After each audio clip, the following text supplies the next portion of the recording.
Good morning, everybody. We are back. Day two of the Canadian Scrabble Classic is underway, and Matt Canik here joined with Josh Sokol, ready for some Scrabble action. This morning we are showing CSW for the next 4 rounds, and there's some fun stuff going on in the playing room right now, isn't there, Josh?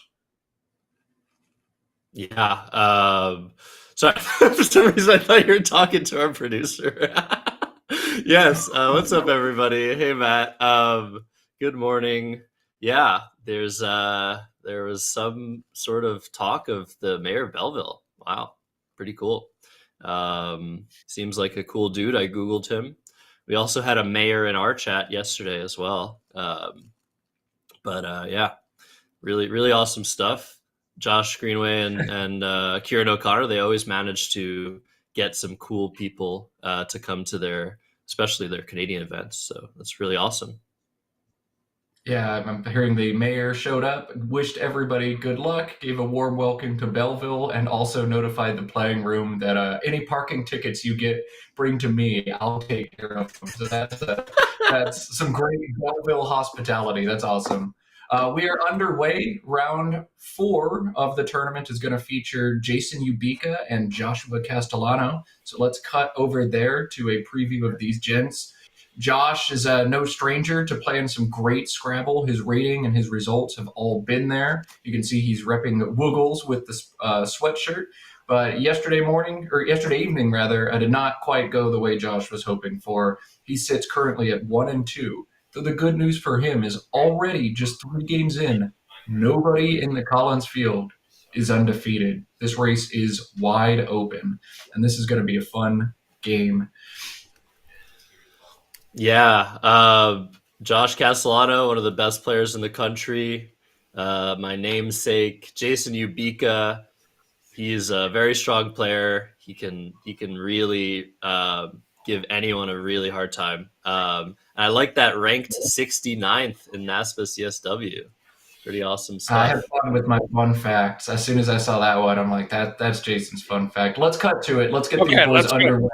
Let's get some Scrabble. Woo! Day two, Canadian Scrabble Classic underway. Josh Castellano, Jason Ubica. Here we go, folks. And hopefully, Jason able to shed the curse of the player on the right having the worst game of their lives. Because yesterday, the player sitting on the right, the player going second, I averaged about 280 points. So if nothing else, I'd like to see Jason draw like at least slightly reasonable tiles and maybe even like get a bingo or two. So we'll see. Here we are off to the races. BEEISC over there. BCEEIST, the opening pull for Josh. This to me looks like it's going to be Bice, BICE. I don't see a compelling reason to do anything else. If you want to shell out for a bingo, BE for 8 is, I guess, an option. And if you love scoring points and hate good leaves, bisect for 26. Josh, any considerations you would add to this if you are Josh Castellano instead? No, that's what I see. BICE seems like the right play, putting the eye on the star. We know that Josh Castellano is obsessively not only studies words but leave values. So I think he's going to be very keen on this one, knowing that he should be taking the 8 extra points here to keep maybe a slightly worse leave. But I'm sure he's calculated it and yeah, makes what seems to be the right play. Although it does take an interesting P hook, which Jason Ubica has. Yeah, and I think Jason's best plays are going to utilize that P hook. He's got either dipped, DIPT, or pint, PINT, scoring 18 or 23 respectively. So if he spots that P back hook, I think that's what we're going to see him play. Dipped 18 holds DNT. Looks to be the standout play here. Can also play longer through the E if he prefers something like dipnet or pitted. And right on cue, here comes dipnet instead. So going to play off one additional consonant. Forgo a few points to do that, but DNT versus DT. Josh Castellano could tell you the difference in those leaves, but the rest of us humans perhaps not so much. Dipnet for 20 or for 15 to play for Jason, and we have a 16 to 15 game as Josh to respond EELSSTV, his rack. Yeah, and very interestingly, had Jason played Pint, Josh would have had Sveltest to that T, I think. Yeah, And I'm not sure. I imagine that Jason didn't spot Bicep, but this is a fine play, and it's going to save him potentially a lot of trouble, unless there's a bingo here that I'm missing for Castellano. there are no playable bingos here for Josh. So big swing of events in this game. A VELES and Dipnets looks to be a really great play for Josh in this situation. That would score 30. If he opts to keep a better leave, there's also SEV and Dipnets for 20, keeping the very stable ELST leave and kind of killing the board off. There's not a lot of great opportunity after that. Both plays rather defensive for him. Are you okay making a slightly more defensive play if you're Josh in this situation, just because of what the letters have brought to you? I feel like some people in chat might know what I'm thinking, but I might play Sev and Bices and TE to set up my S on that double lane, just to sacrifice some points. But we have two of the four S's already this early in the game. It might be a gambit worth looking into.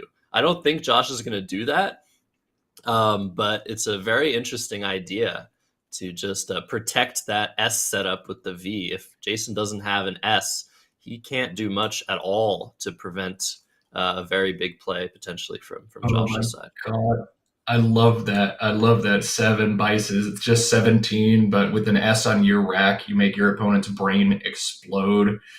Oh man, I did just run a brief simulation. And of course, simulations are not the best way to evaluate obvious setups, but Sev is not unblockable, but it's really hard to fully obstruct because of that V. You can't just parallel it and knock it out. You'd have to make a terrible play down from, the C or the I and Bice to obstruct the line and score very little. I like this play. Ooh, that's fun. And of course, Jackson drops it in chat like as soon as Josh said it. Maybe to those of you watching the stream, it looks like Jackson put it there first, but I can promise you that with the stream delay, Josh said it, and then Jackson said it in chat like a second later. These two guys spar so much, and I think both of them will tell you they approach and analyze the game almost exactly the same way now. It's been kind of fun to watch the growth of both of them. Hey, Jackson, by the way. Oh, 7 Bices, big baller move. Let's see if he's able to pull the trigger. Outside of the setup, Josh, which do you prefer, 7 Dipnets or playing longer VELES in this situation? Yeah, I think I prefer playing longer. If you're not going to be aggressive, I'd take the points here. Just play on the board you're creating. I think that people might look at 7 Dipnets and see, okay, well, I'm setting up my S, but you're setting it up in a spot that's just not very strong.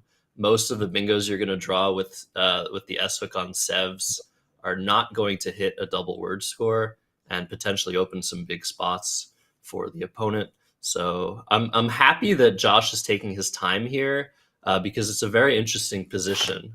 And he's ending up playing Veltz, which makes sense as well. It protects the S hook on Dipnets, as in like it keeps the S hook on Dipnets and blocks the board a little bit. I'm not a huge non-fan of this play. I just think it's a kind of squandered opportunity. There were more points available.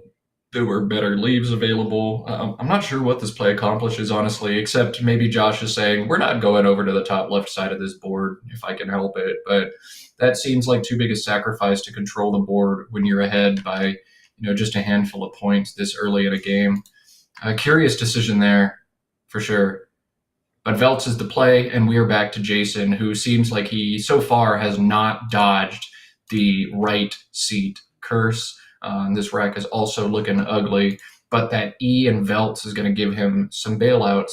DOGEY or COYED both play through the E in Veltz, or GOODY and BY scores 27. All of those good plays. And then a nice word for those of you who want to learn something new is a Coy Dog, Coydog, which he could also play, but that's deep.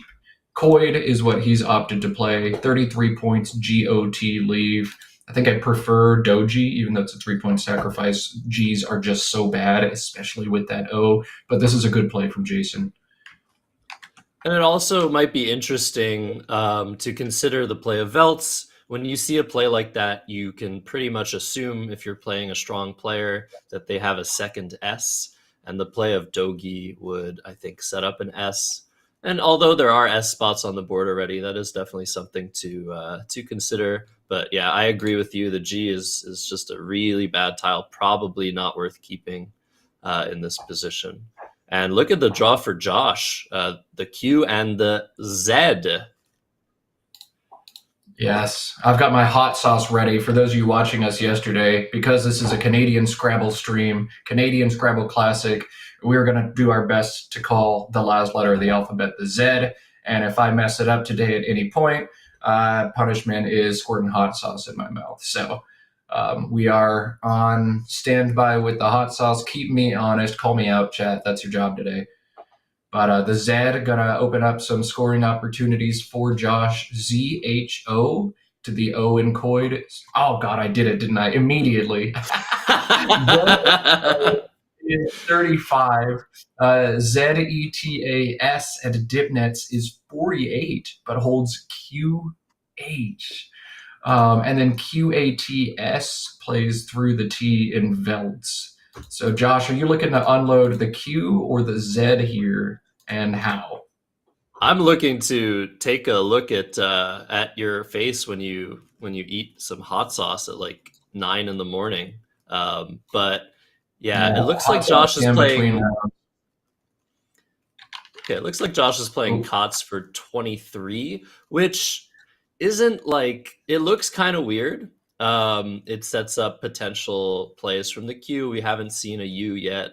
The likelihood Jason has a U is pretty high, but it does set up some very strong possibilities. If Josh, for example, draws an L, he could get Zeals for 68 through that A. So it's an interesting decision. I just stuttered there, but I'm not really sure what I would do in that position. It was a tough turn. Oh my God. That's a really hard turn. Yeah. I guess you brought quiz for 66. All right. Josh knows something we don't. Jeez. Okay. So Josh leads 61 to 48. Jason now EGHOOTW. This is a yikes situation. Again, the right side curse apparently is very real. The sneaky WOVE to the left side of Coyd, WOOY and ED, the parallels, is 25, holds GHOT. Wahoo plays through the A in Cots. If you really want to obstruct the QU plays, except that would actually give that quiz 100.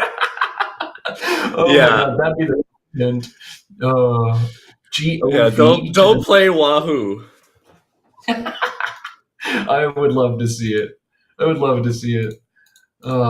Yeah, I'm not seeing much else that makes sense aside from Wove or GOV out of this rack. That G is just so bad, and drawing WHOO to go with it, unless you're getting Woogles, your WOOG is generally not good together at all. So this is rough for Jason. Yeah, definitely close to Woogles, which isn't a word, but maybe they'll add it in the next update just to it just should be a word. It's become a mainstay of the Scrabble community at this point. But yeah, very tough turn for Jason. I'm curious to see what he's doing. He's looking at he's playing Woohoot. All right. EGO the leave there. He's got to dodge vowels on this draw. And why hasn't Josh played quiz yet? Yeah, instantly. No, he's being very I like taking your time. When your opponent makes a play, sometimes they're giving you a better move. In this case, it's so hard to imagine, but I like that he took a couple of seconds just to see maybe he has a huge play on the top left triple. And look, 69 points. Is that the correct score for Ubika? 69 scores for number 69 in North America. Very good. Jason flexed that stuff. And it is his turn, so he'll be getting rid of that nice score on this play. EEGNORT, the rack. These are positions I love to watch people in. You're close to a bingo. There are no playable bingos. How many of these tiles do you choose to play off? I love watching people make this decision. I think turns like this tell you more about who a player is than any other positions. He's got 29 available right now in Gore, ENGORE plays, making EW in the top left. He's got shorter plays as well, just TO, IT, and ZO is 19. HOVE, if you just drop the two vowels, is 20. AGO beneath quiz is 15, holding EENRT. Do you play off two tiles here and try to stay in bingo range? Or do you play off six tiles here and score 29, Josh? Yeah, I think I play six tiles here, and Gore looks pretty good. I'd like to comment on what you said. These racks are fun to watch, I guess, but for me, it's more like empathy kicks in, and I feel bad because it's such an annoying position to be in when you have these low scoring tiles. You're close to something, you have to look for bingos. There's nowhere to play Rontgen. I don't know. I feel like a slight sadistical thing to say, Matt. I think they're very educational, and for me, there are times in my Scrabble career where I'm like, man, like any player rated 1750 or 1800 would have played 90% of those turns the same. This is not one of those turns. This is one of those turns where the top six options on Quackle are all within 1 or 2 points static wise of one another, and you've got to choose one of them that does what you want it to do. And I just think you can learn a lot about a player from racks like this, their style, their tendencies, their preferences. And yeah, they're not fun turns, and they're some of the most challenging turns in the game, especially if you're not super secure on your bingos and you have to spend 3 minutes making sure you don't have a bingo before you even approach the strategic nuance of these turns. But I love watching people in these situations, and I love calling these situations as well. I would play the six here if I knew it. It's a Collins only six, so I didn't. But there's still two blanks unseen. I'm gonna go get one. That's what I think. Yeah, it looks like Jason has lined up Ego. I think he's maybe thinking of playing that with TE or BO or OB. That keeps a very strong leave. It's just a little weak. Um, okay, so he's putting down Gone, slightly higher score, slightly worse leave. This is a decent play. I think Ngor is worth it. But yeah, this shows that Jason understands the value of his rack. He's making a middling play and keeping a decent leave. Yeah, so gone the play from Jason, and Josh has picked up the first blank. So now 4 for 4 on stream of a high rated player getting to go first and drawing blanks early. He'll have two playable bingos on this turn. One scores 74, one scores 63. I don't see any bingos here. I just wanted to mention that Jason Ubika, I just noticed how fast he is at drawing tiles and putting them alphabetically on his rack.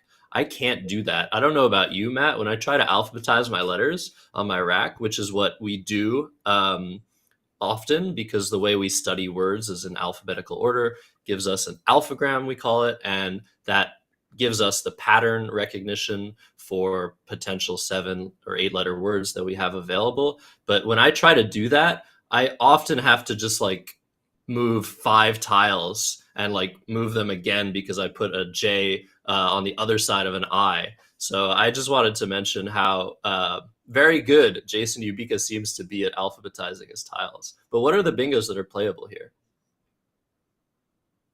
So one is a 7, and the blank is a D. You make hedgers and dip nets. That's 74. The other plays down through the I in Bice. Hierages, Hireages, is 63. Nice. Yeah. So I think Josh is going to spot hedgers here. Yeah. Very, Pretty quick, honestly. With this rack, I would have taken longer to make sure that I'm not missing another 7-letter word. But Hedgers comes down. It puts the blank on a triple letter score. So I think, yeah, the fact that that's the case would give me a little bit of pause, and I would want to make sure I'm not missing something else. But Josh, so strong. He knows pretty well that he's not missing anything. Yeah, you don't like putting that blank there, but good on Josh, not spending too much time here and just going ahead and making his play. That'll put him ahead 201 to 84. And Jason, after a play like Gone, holding ERT, I believe, you're hoping you can get into bingo range, but instead he's picked up an F and a J, and he's not going to get much closer. Hefe, the obvious equity play, plays beneath Hedgers for 44, but that looks like it's asking for trouble. Hefe takes so many, or the J takes both an A and an O back hook in CSW, and you're just asking to get stacked for 40 or 50 beneath Hefe if you make that play. Equity wise, though, it's so much better than the other options. I think you have to do it, right, Josh? Yeah, definitely. It's unfortunate, but I gotta take the points here. You're already down by so much, but look at this. Josh has drawn the second blank, so yeah, very, very good Yeah. draw for him. And I think there's probably a 7 playable here. There's one playable 7 that just became playable beneath Hefe. So I won't spoil it just yet, but just one playable bingo here for Josh. And yeah, draw the blank, draw the second blank. Man, every game we've watched on stream has been the same. And a top expert draws everything and just ends somebody's life despite them playing fine. Yeah, and Jason has a couple 7-letter words on his rack here, but they currently don't seem to play. Potentially, maybe after the playable bingo that Josh has, they'll play, but I don't even see the Yeah, bingo. it actually will. Yeah, that's sick. So the playable bingo, I'm spoiling it now. Mute me or forever hold your peace. Blank is an L, Botulin, Botulin. That one's also good in NWL. That plays with DEB for 72. And then Milk Deer is going to play beneath with 4 overlaps, right? DEBT, OITE, Wow. and U. So that's the sequence I expect to see here, Botulin to Milk Deer over the next 2 turns. And Jason will get an opportunity to flash his stuff, assuming that's the sequence that goes down. Josh has to find the bingo. Jason's going to have to spot the 4 overlaps. Although DEBE is also good in Collins, so he'll have easier bingos that still play if he knows that hook. Yeah, and that's a tough spot, forming DEBT with the blank D. But yeah, hopefully that's indeed the sequence of events that we see here. Again, with the blank, you want to take that extra time. Normally, 12, 13 moves is the normal amount of moves you have per game. And with 25 minutes on your clock, that means you want to average taking a bit less than 2 minutes a turn. But when you have a blank, that's when you want to take that extra time and maybe take a little bit shorter on the more simple racks. So Josh is probably going through the alphabet, trying to see if he can spot all the potential playable bingos, because there's a lot to look at. You can potentially play through the O of Gone, through the G of Gone. But yeah, Botulin, I expect Josh to see that. It's kind of a weird one. But yeah, again, he's so strong on those words. Chat is talking about Biont instead. Biont plays beneath Hefe for 47, holding U blank. That is a good idea as well. But I really hate that U. And the last time I think I called Josh on stream, he bypassed a bingo deliberately, holding a blank, and then just never bingoed again the rest of the game. It was so sad to watch. He just drew awful stuff. So, I mean, you can't let the past influence future decisions, but I think playing the bingo here, taking the extra 25 right now is, and that's going to put Josh ahead 273 to 128. But Jason now, if he's able to spot Miltier with the 4 underlaps, will score 85 and catch right back up into this game. I agree. with this decision. I don't know if Josh considered playing Biont. The good thing about Biont is it does handle that underlapping spot, the J, the H, and the E. Again, that's a free 40, 30, 50 points. But I think at the score line that we had, Josh already being up 80 points before his turn, you don't want to open any triples, even if it's through a B in fifth position, and you want to just score now and be up 145 because it's so hard to lose on this board at this score. So I agree with this decision. And a decent balanced rack for Josh after the bingo. AAF. Oh, sorry. That's not an F. That's another R. AANORRS. All right. I hate these racks, actually. Ooh. Okay. Well, we'll get back to Josh's turn after we watch Jason, who again is sitting on 3 playable bingos. Miltier with 4 underlaps, the standout play. But Miltier or its anagram Limiter also play with DEBE. So Jason's going to have to notice that line on the bottom and one of the 2 back hooks to that sneaky blank EB spot. Yeah, I'm hoping he at least spots Limiter, but Miltier would be very nice and flashy, keep Jason in the game, setting up the second to bottom row as well, leaving the board somewhat open for a comeback, because even if he does bingo, he's still going to be down 60, 70 points. Also, we have this spot on the top left where Gon was played. The A hook, Agon, is probably going to come into play, if not for blocking purposes. Maybe Josh will want to block that spot with an underlap of the GON, or play there himself just to handle that part of the board. But it looks like Mill is coming down. It looks like Jason is missing the hooks onto DEB, and I'm telling you, that blank, it's because of that blank, Matt. Yeah.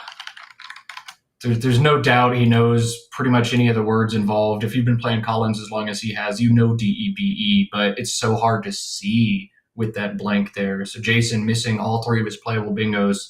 That A hook's certain to come into play. There are 8 unseen A's from Jason's perspective. Josh has 2 of them here. Standout option. Oh man, this is going to be fun to watch.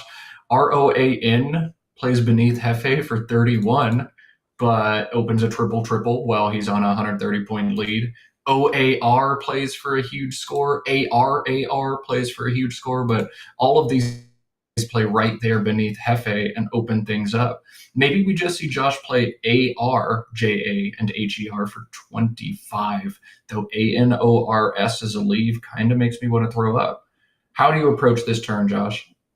Yeah, this is actually a rough turn. It looks like, Josh is going to keep things a little bit tighter, but I'm sure he knows this, that even though he's not opening that left triple lane, it's so easy to just underlap this play.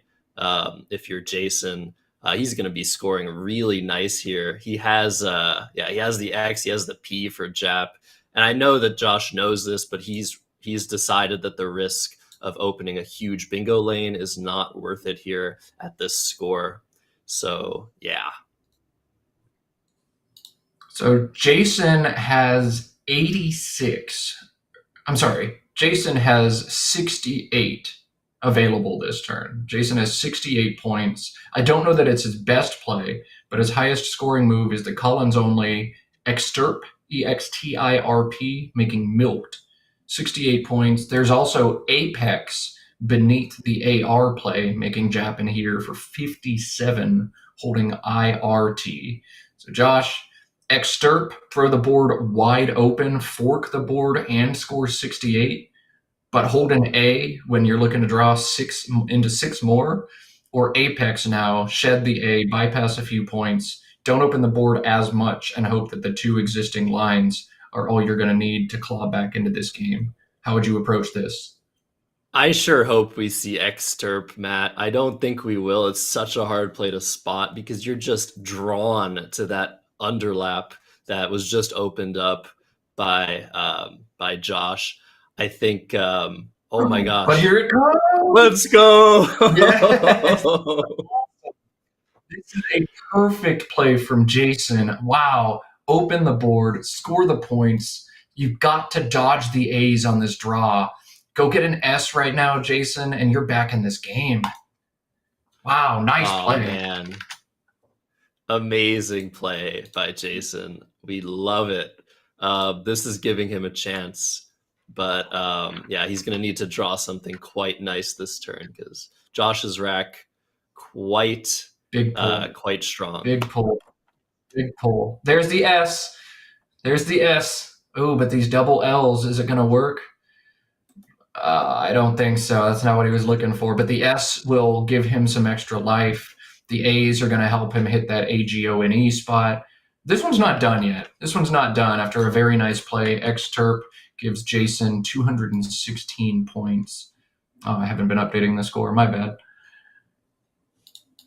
Yeah, I mean, now Josh is in a very weird position because the play of Xterp, look what it does. Like the far right column is now open. The bottom row is now open for that S hook.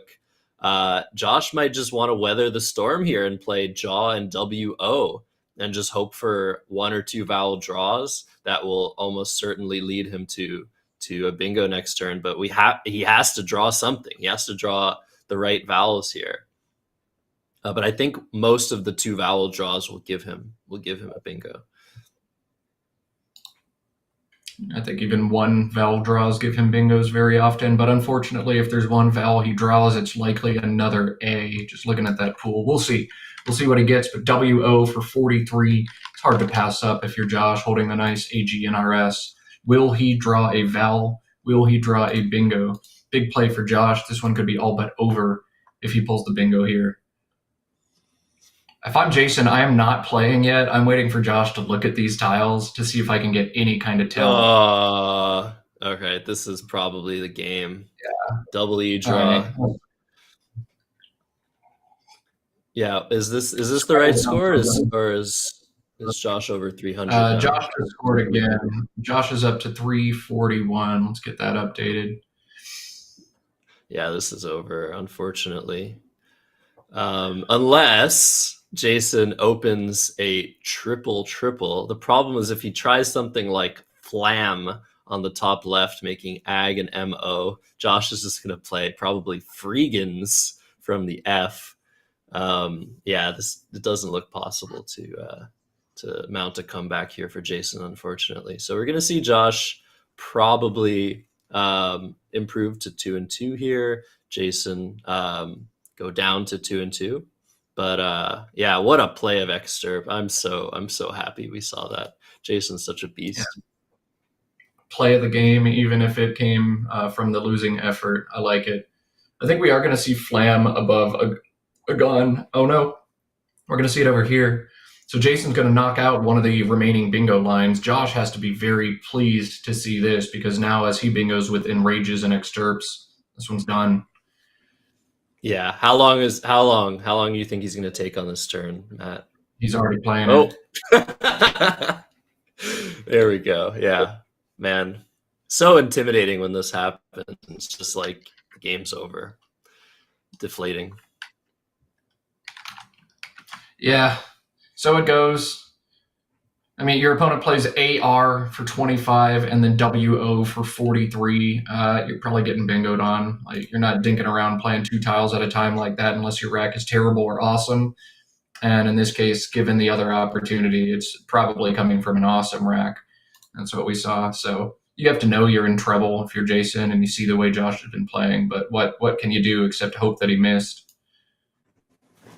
And yeah, the curse of the right side player continues as we see in the YouTube chat. That is correct and unfortunate. Like I said yesterday, there is an advantage to going first, especially if you have a few hundred rating points on your opponent, like Josh does. So this is definitely going to happen. But hey, Scrabble is Scrabble. Cool plays are cool plays. Let's see what Jason can make out of this situation. Yeah, I mean, I'm drawn to trying to open the left side one more time, even though at this point, down 190, you're probably done. A UK, making GU and OK is a way to do that. Awk has 4 front hooks in CSW. It takes a B, C, J, and W, but all of those tiles have been played completely. So AUK, while it opens up some big spots, they're unhittable because there are no remaining front hooks to it. I think you just roll over and lose at this point, and then try to play for next game if you're Jason. Yeah, I agree. I think the play of Awk is fine here. There might be some way to maybe create some counterplay. I see he has Koala on his rack, but that's not gonna help him. But yeah, I don't know. We'll see what he does here. He's probably just gonna roll over, you know. But Awk looks like a great play.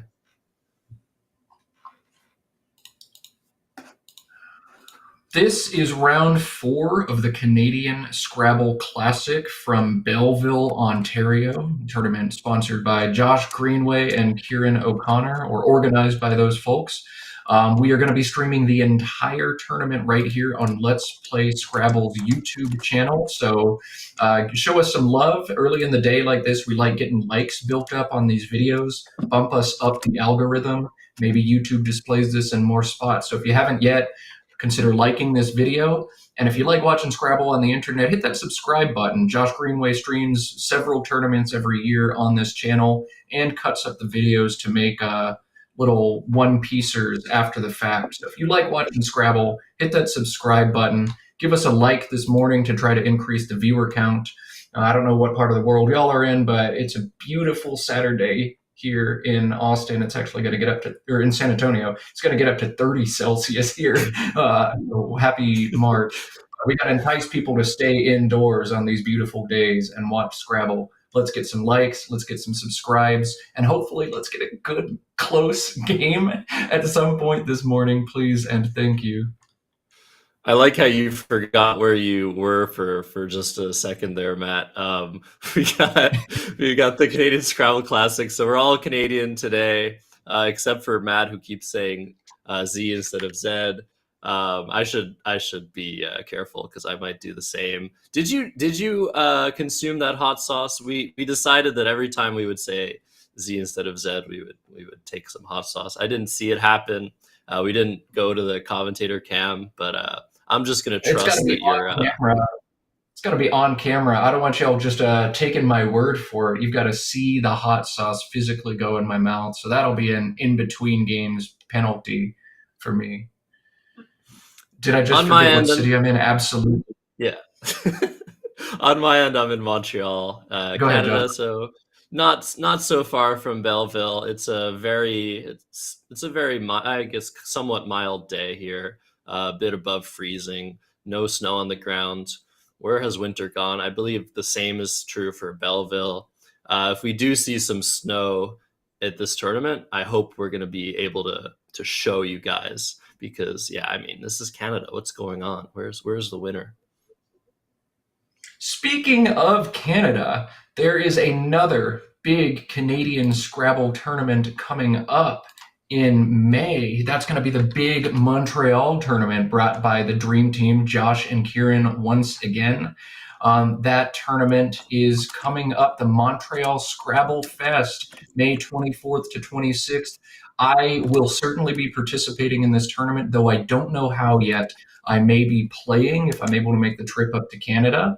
I may be doing commentary in the box instead if I'm not able to swing that. But that is going to be a really cool time. If you haven't yet put that one on your radar, it's going to be a good tournament. Everything Josh does is a wonderful time. And if you're looking to kill 2 birds with 1 stone, the weekend before is the big Niagara Falls International Tournament brought by Jason Broersma and Sue Tremblay, who are playing in this event this weekend. So maybe double dip. Go see Niagara Falls, play a tournament, hang out in Toronto and or Montreal for a few days, and then play the Montreal tournament the next weekend and make a whole Canadian trip out of it. You won't regret it. Great company, great players, great Scrabble, great views. And in the middle of May like that, it's going to be great weather as well. Check that out. Check it out on crosstables.com, cross-tables.com.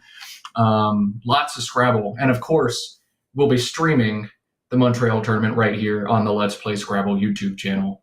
A VEIN, the play for Josh Castellano, 28 points, going to put him up to 465. And we'll slog through the rest of this game. But Jason's got to know at this point he's done. Just try to salvage as many spread points as you can out of this. I think a Noah beneath quiz, making UNIO and ZA his best option here. But whatever, you just kind of lose at this point. Nicely done, Matt. Yeah, that's exactly what I was looking at. A Noah top right, making ZA, like you said. It looks like Jason has spotted it. Oh, he's playing a Noah somewhere else. Well, right word, wrong spot. He's leaving one tile in the bag, getting rid of an extra A with 3 more. Is that 3 more to come? So yeah, definitely not that bad of a play. This is going to be interesting now. AAEILORS, the unseen pool, to Josh. So that's quite bingo prone. Got to take your time and try to figure out if there are any possible bingos Jason can have. Because if there are, you want to do what you can to block them. I'm seeing a number of possible bingos that all play above Bice. Olearia, Olearia, Rosalia, Solaria, and Areolas all play there.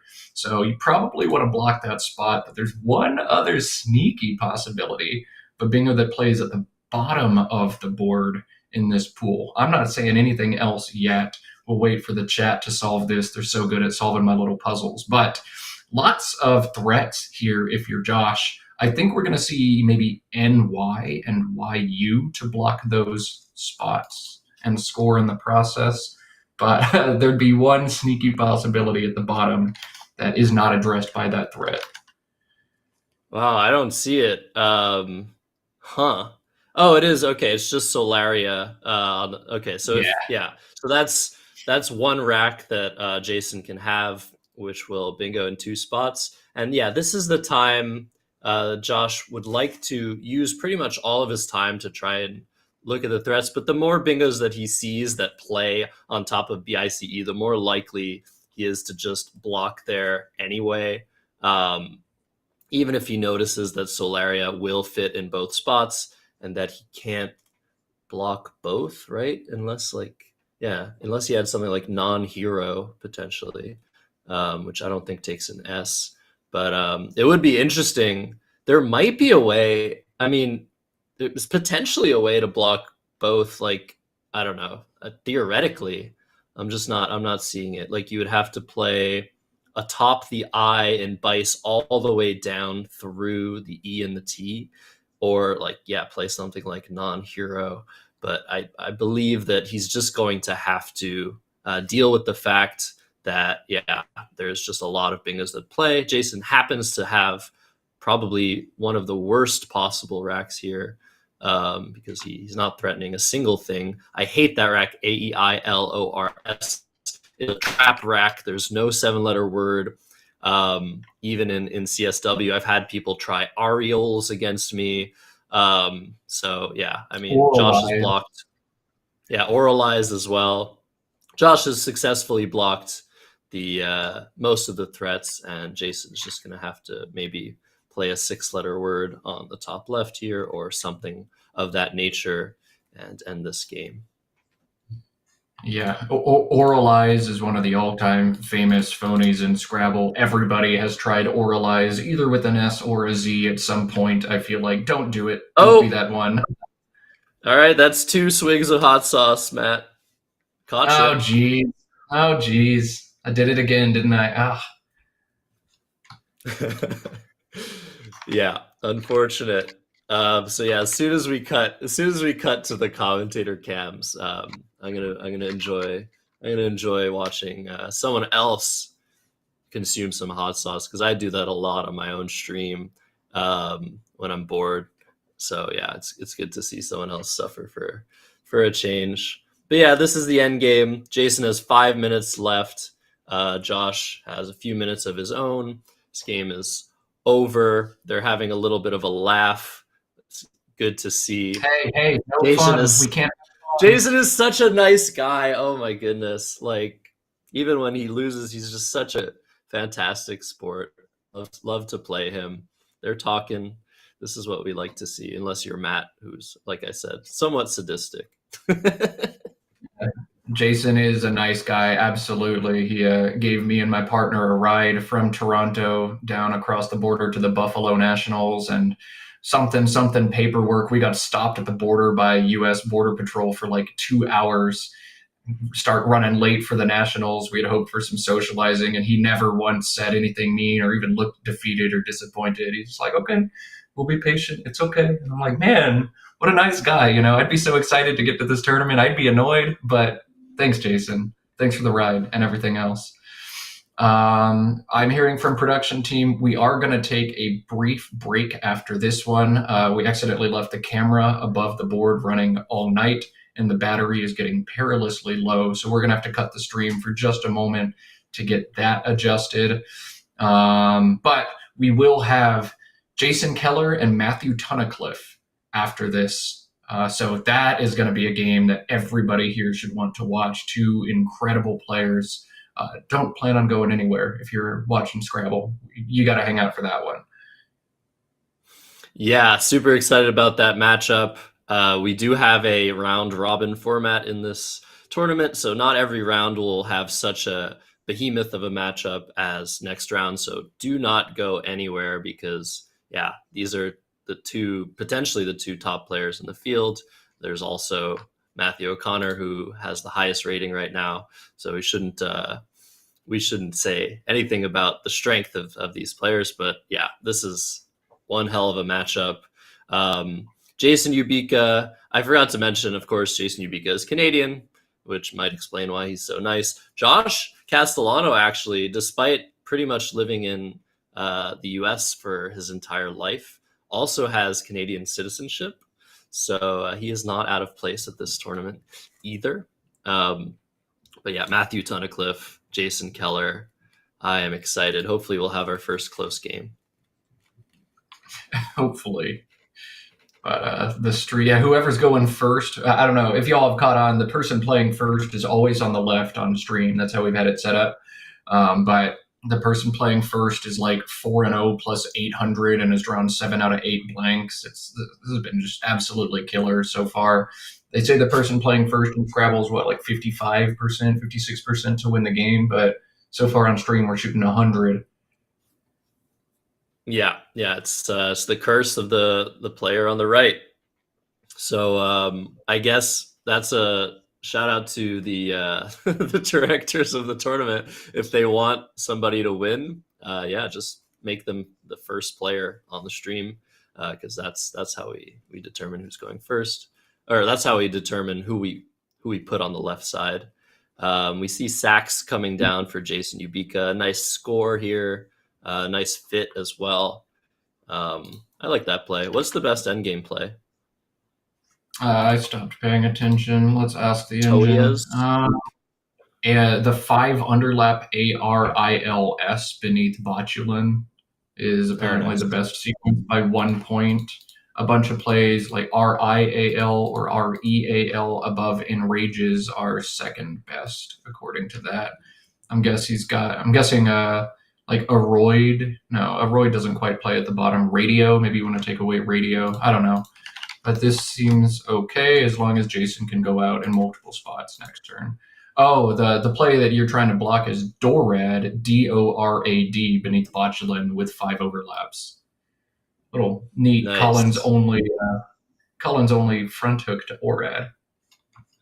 Yeah, Dorad taking the O hook. Yeah, that's pretty cool. I didn't know that word. You can also put an S inside of that to make Dorsad. A very bizarre 6-letter word. Bless you. So let's see if Josh spots this. He's going to do some calc. He's going to use his time. Josh, very good at using his time very wisely during the game. And even if he gets into time trouble, he tends to use almost every last second.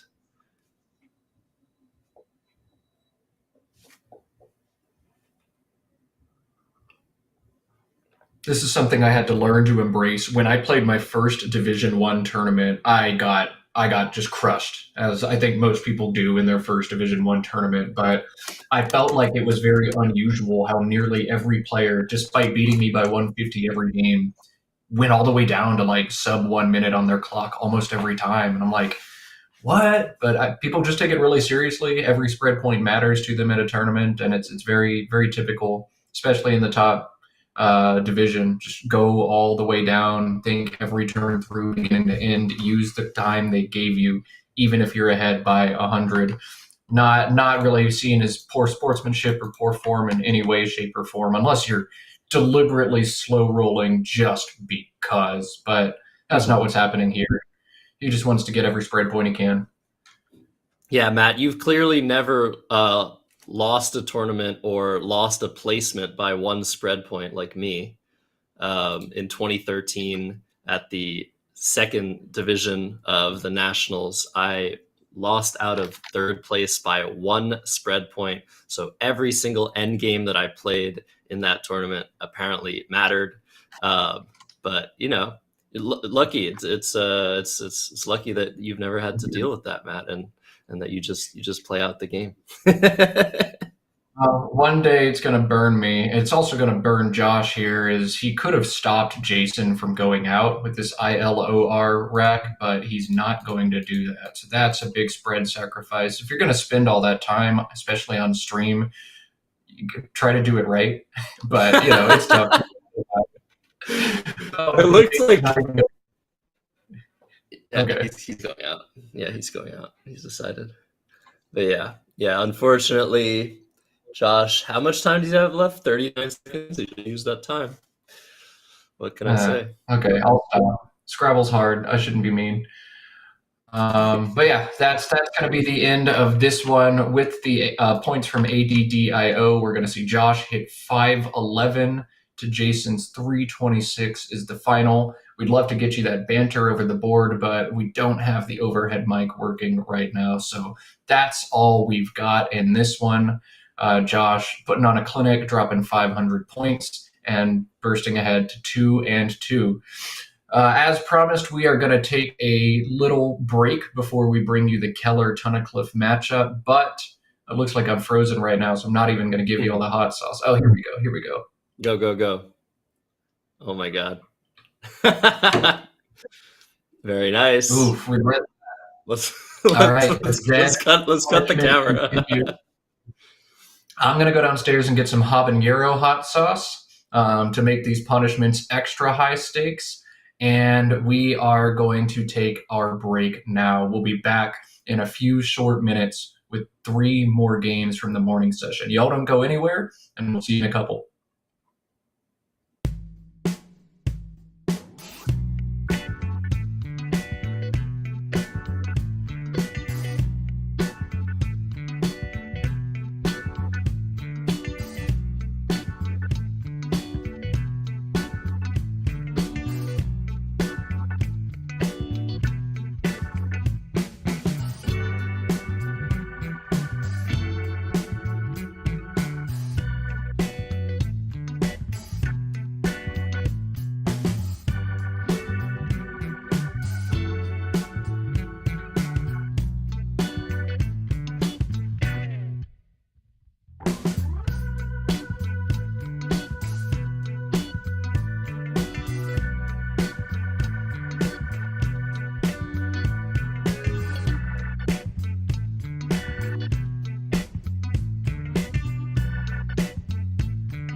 Welcome back, folks. We are about to bring you Game 5 of the Canadian Scrabble Classic. Matt Canik and Josh Sokol here, bringing you the commentary. And round 5 features Matthew Tunnicliffe and Jason Keller, two of the three gents atop the standings here. 3 players at 3-1 so far in the field. Matthew, Jason, and another Matthew O'Connor. So a game with big ramifications already between two very talented players. Josh, you ready for this? Yeah, let's show them. Let's show. Matthew Huge and difference. Jason. Sorry, go ahead. Yeah, the two we mentioned, Matthew and Jason, two very talented players. I'm excited to watch this game for sure. Jason coming off a long, hot streak, winning 2 multi-day tournaments in a row. And Matthew, of course, no stranger to winning big tournaments. You may remember him winning the whole shebang in Reno back in 2015. So, two talented folks, and let's get underway and play some Scrabble here on Let's Play Scrabble. I like that. Let's play some Scrabble. Let's play Scrabble. Yeah, I was going to say there's a very huge difference between the spread, the tie breaks, these two players. Jason winning seemingly his games by very small, but Matthew off to a great start. I mean, this is a huge difference as we see Jason flashing his infamous mustard-colored water bottle. If you've watched the coverage of the 2022 Canadian Scrabble Classic, the first of its name, we know that it was a hilarious little meme that we had going on with Jason's bottle. So he's showing us the love there. Matthew's first, EEGSTXY. Very interesting rack to start things off. What do you do here? It feels interesting, but I think you just play Yex. You'd like to dump the G if you can. Maybe if you really want to, GEY is an option, but I think you just play Yex and move on to next turn. Any disagreement, Josh? Yeah, no, you're right. Yex looks fine here. I was thinking about maybe GEY, trying to maybe set up the X even, but yeah, that's usually just not worth doing. Very normal play of Yex for Tunnicliffe, keeping GEST, which can lead to a decent amount of bingos, but of course the G, we hate the G. Let's see what happens. All right, so Yex, the opening move for Matthew, that's going to give Jason a big counter. The 5-letter IMPOT plays a top Yex for 37. It's easy to see a play like Wimp that fits making PE and just pulling the trigger on it, but you can actually go all the way across with that sneaky 5, IMPOT. Let's see if Jason spots it. Yeah, it doesn't look like he's spotted it yet. That's a word imported from French. I know when I do my taxes, that is impot, IMPOT. So I assume that that's what that word means. It looks like he's close to aligning it, but still not quite there. There you go. All right, he spots it. That's a huge play. Wimp is also very good.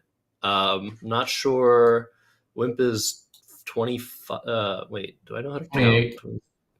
28. Yeah, it might actually be worth doing still, but yeah, seems close.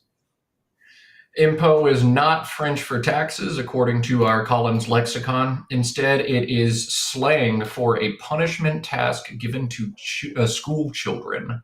So you talk back to your teacher. You're going to be writing sentences on the chalkboard. That's your impo, short for imposition. Makes sense. Yeah, makes sense. Lots of these words that are imported from French, as 25% or so of the English language is imported from French, don't mean the exact same thing. So yeah, very, very interesting stuff etymologically. And yeah, we see Jason considering the two plays, LOT, a much stronger leave, and impo does give a little bit more back, I think, with the overlaps atop the I, although the X is already gone. So yeah, I'm not really sure what I would do here. I might just play Wimp. Yeah, I mean, after impo or impot or however you say that word, I mean, LW, like, it's a leaf that doesn't take you many places except maybe to treble. But LOT, I think, yeah, sometimes you bingo, but a lot of the time you're stuck in treble as well. If you don't draw the bingo and you draw one pointers, like, yeesh. The O, I think, is a tile that people don't realize how bad it is. O's suck. O's, I think, are bottom five, bottom six tiles. So I love playing them whenever possible. I think Jason did spot Impo as he set up on his rack and then bypassed it. This is a tactical decision here to play Wimp instead. And then if you're going to play Wimp, there's two spots to play it. 28 Yeah, I points here. wasn't even sorry, I wasn't even considering this one. This is one more point, right? But I think the other one is probably positionally better. But I'm not surprised that Jason chose to play Wimp here. He tends, from what I've seen, he tends to play a more leave-oriented style than most. He likes to keep those one-tile leaves and hope for a bingo, which it looks very promising. Yeah, we have isolate on the rack, so yeah, it will work out pretty often, but sometimes, like you say, you're just asking for trouble for one pointers, as we call sticks sometimes, which may or may not bingo. So yeah, it looks like it's going to work out for Jason, but very well could have been pretty bad for him. I mean, Isolate only plays in one spot right now with XI, so if that gets obstructed, maybe he's in a little trouble. And even with XI, like, wow, that's an aggressive bingo. So we'll see what happens with this Isolate rack, but not stuck in the sticks here for Jason. Instead, drawing a bingo. And Matthew now with a very interesting turn here. EFGIMST. No figments with the floating in, so he's just going to have to play through GIF or gift, playing beneath Yex. Look to be the equity plays here. FEM as well on top of Wimp feels good, but man, Jason playing Wimp on top like he did opens that big spot, the triple word spot, and it's got to be frustrating for Matthew, unable to do anything there except Stime, STIME, holding 30 or holding FG and only scoring 35. Not the best. So yeah, this is an interesting spot. Obviously, Tunnicliffe would like to score a little bit more here if he's overlapping, but I think GIF or GIF, how most people think it's pronounced, GIF is probably the correct decision here. He sets up a T hook and an S hook, but he has an S and a T. He also sets up the S hook with pegs. So I think this is the right choice. And it's a question: where is Jason going to play Isolate? Yeah, this is. I was looking forward to watching it. Both give back big back hooks. I think this is the play you've got to make. Unfortunately, if you play Isolate and Gift, that's the one other playable bingo he has. Then your back hooks give up double doubles. So I think this is where you have to play it. But I'm curious. Let's run a little sim and find out. Yeah, I'm curious to see what the engine thinks, because I mean, opening up a triple is almost as bad. I've seen it go both ways. I think I like this placement a little bit more, but yeah, we'll see how it goes. Looks like Tunnicliffe hasn't drawn what he needs to bingo back, but he's going to be able to score something here. And I think with that, we can officially say the right side curse has been broken. I think this is like this first or second bingo we've even seen played on the right side of the stream between yesterday and today. So very good, Jason. You're the one who could figure out how to actually draw bingos on the right side of the stream. Sim has these plays neck and neck, the two placements of Isolate. It actually slightly prefers about half a point the other placement. But that's a wild one, and you're going to feel so stupid if your opponent just plays any 7 ending in an S or a D and you get doubled. So I get it. I don't know. Tricky play. Nothing's good, but hey, you got to feel fortunate that you bingoed. Although some players, the negative, obnoxious ones to play against, will instead sit there griping, can you believe I had to play Isolate right there? Oh my God, unbelievable. And if you are that person, I already despise you. Bingoing into and complaining about it. Anyway, I'll be here all weekend. My pet peeves. If that's the way you think, consider playing a different game or never opening your mouth when you're across the board from me. All right, enough of that. Savage. EFMOPST, the rack now for Matthew, who is down 50 to 100. F plays above Wimp for 29. Tempo plays beneath Wimp 1. And here's a 5-letter word you may know. IMPOT plays from the I and isolate for 36. Are you looking to knock out the back hook, though, on isolate here? Maybe cash in the S, play something like FOMES and isolates? Or are you going to leave that spot open for yourself and just continue opening the board here, Josh? Yeah, I think it's a very uncomfortable position to be in, but I think you just have to leave it open. I think I would probably just go with FOP here.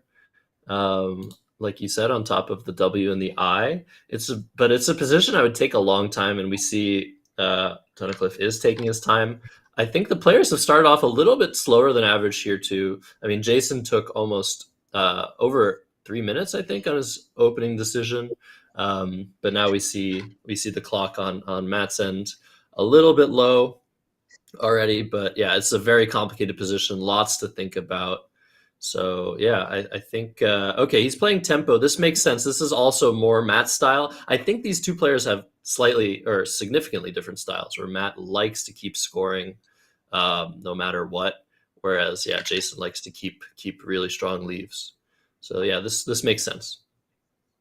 Yeah, I like this play. If you've ever watched me on stream before, you know how I feel about the F. It's like one of my least favorite tiles. But I think even here, it's warranted keeping. Tempo's a really nice play. And FOP, I just don't know that you want to put yourself in danger of completely losing access to the top and left side of the board if you make a play like FOP. So I think this is fine. And let's see, is he drawn anything cool on his post bingo draw? This looks good. Colin. I don't see anything. Feelings. Feelings plays through the L. That's actually it. Wow, okay. But at least you've drawn something. Cool. Good for you, Matt. Back to Jason. BCENOOR, the rack for Jason. You've got to be staring at that isolate spot. My opponent just turned over 5 tiles, so I don't think he had a back hook for isolate. But I think there's a great chance he just drew one. Do you try to make that spot go away in some way, shape, or form? Just BO and BE next to isolate is Quackle's favorite play here. But maybe you want to play some more tiles instead. Josh, how would you approach this position? Yeah, I would approach it very carefully. This is a very, very sharp position, I would say, if we are to borrow a word from chess. There's going to be a play here that does enough to hinder Tunnicliffe, and that BO might be that play.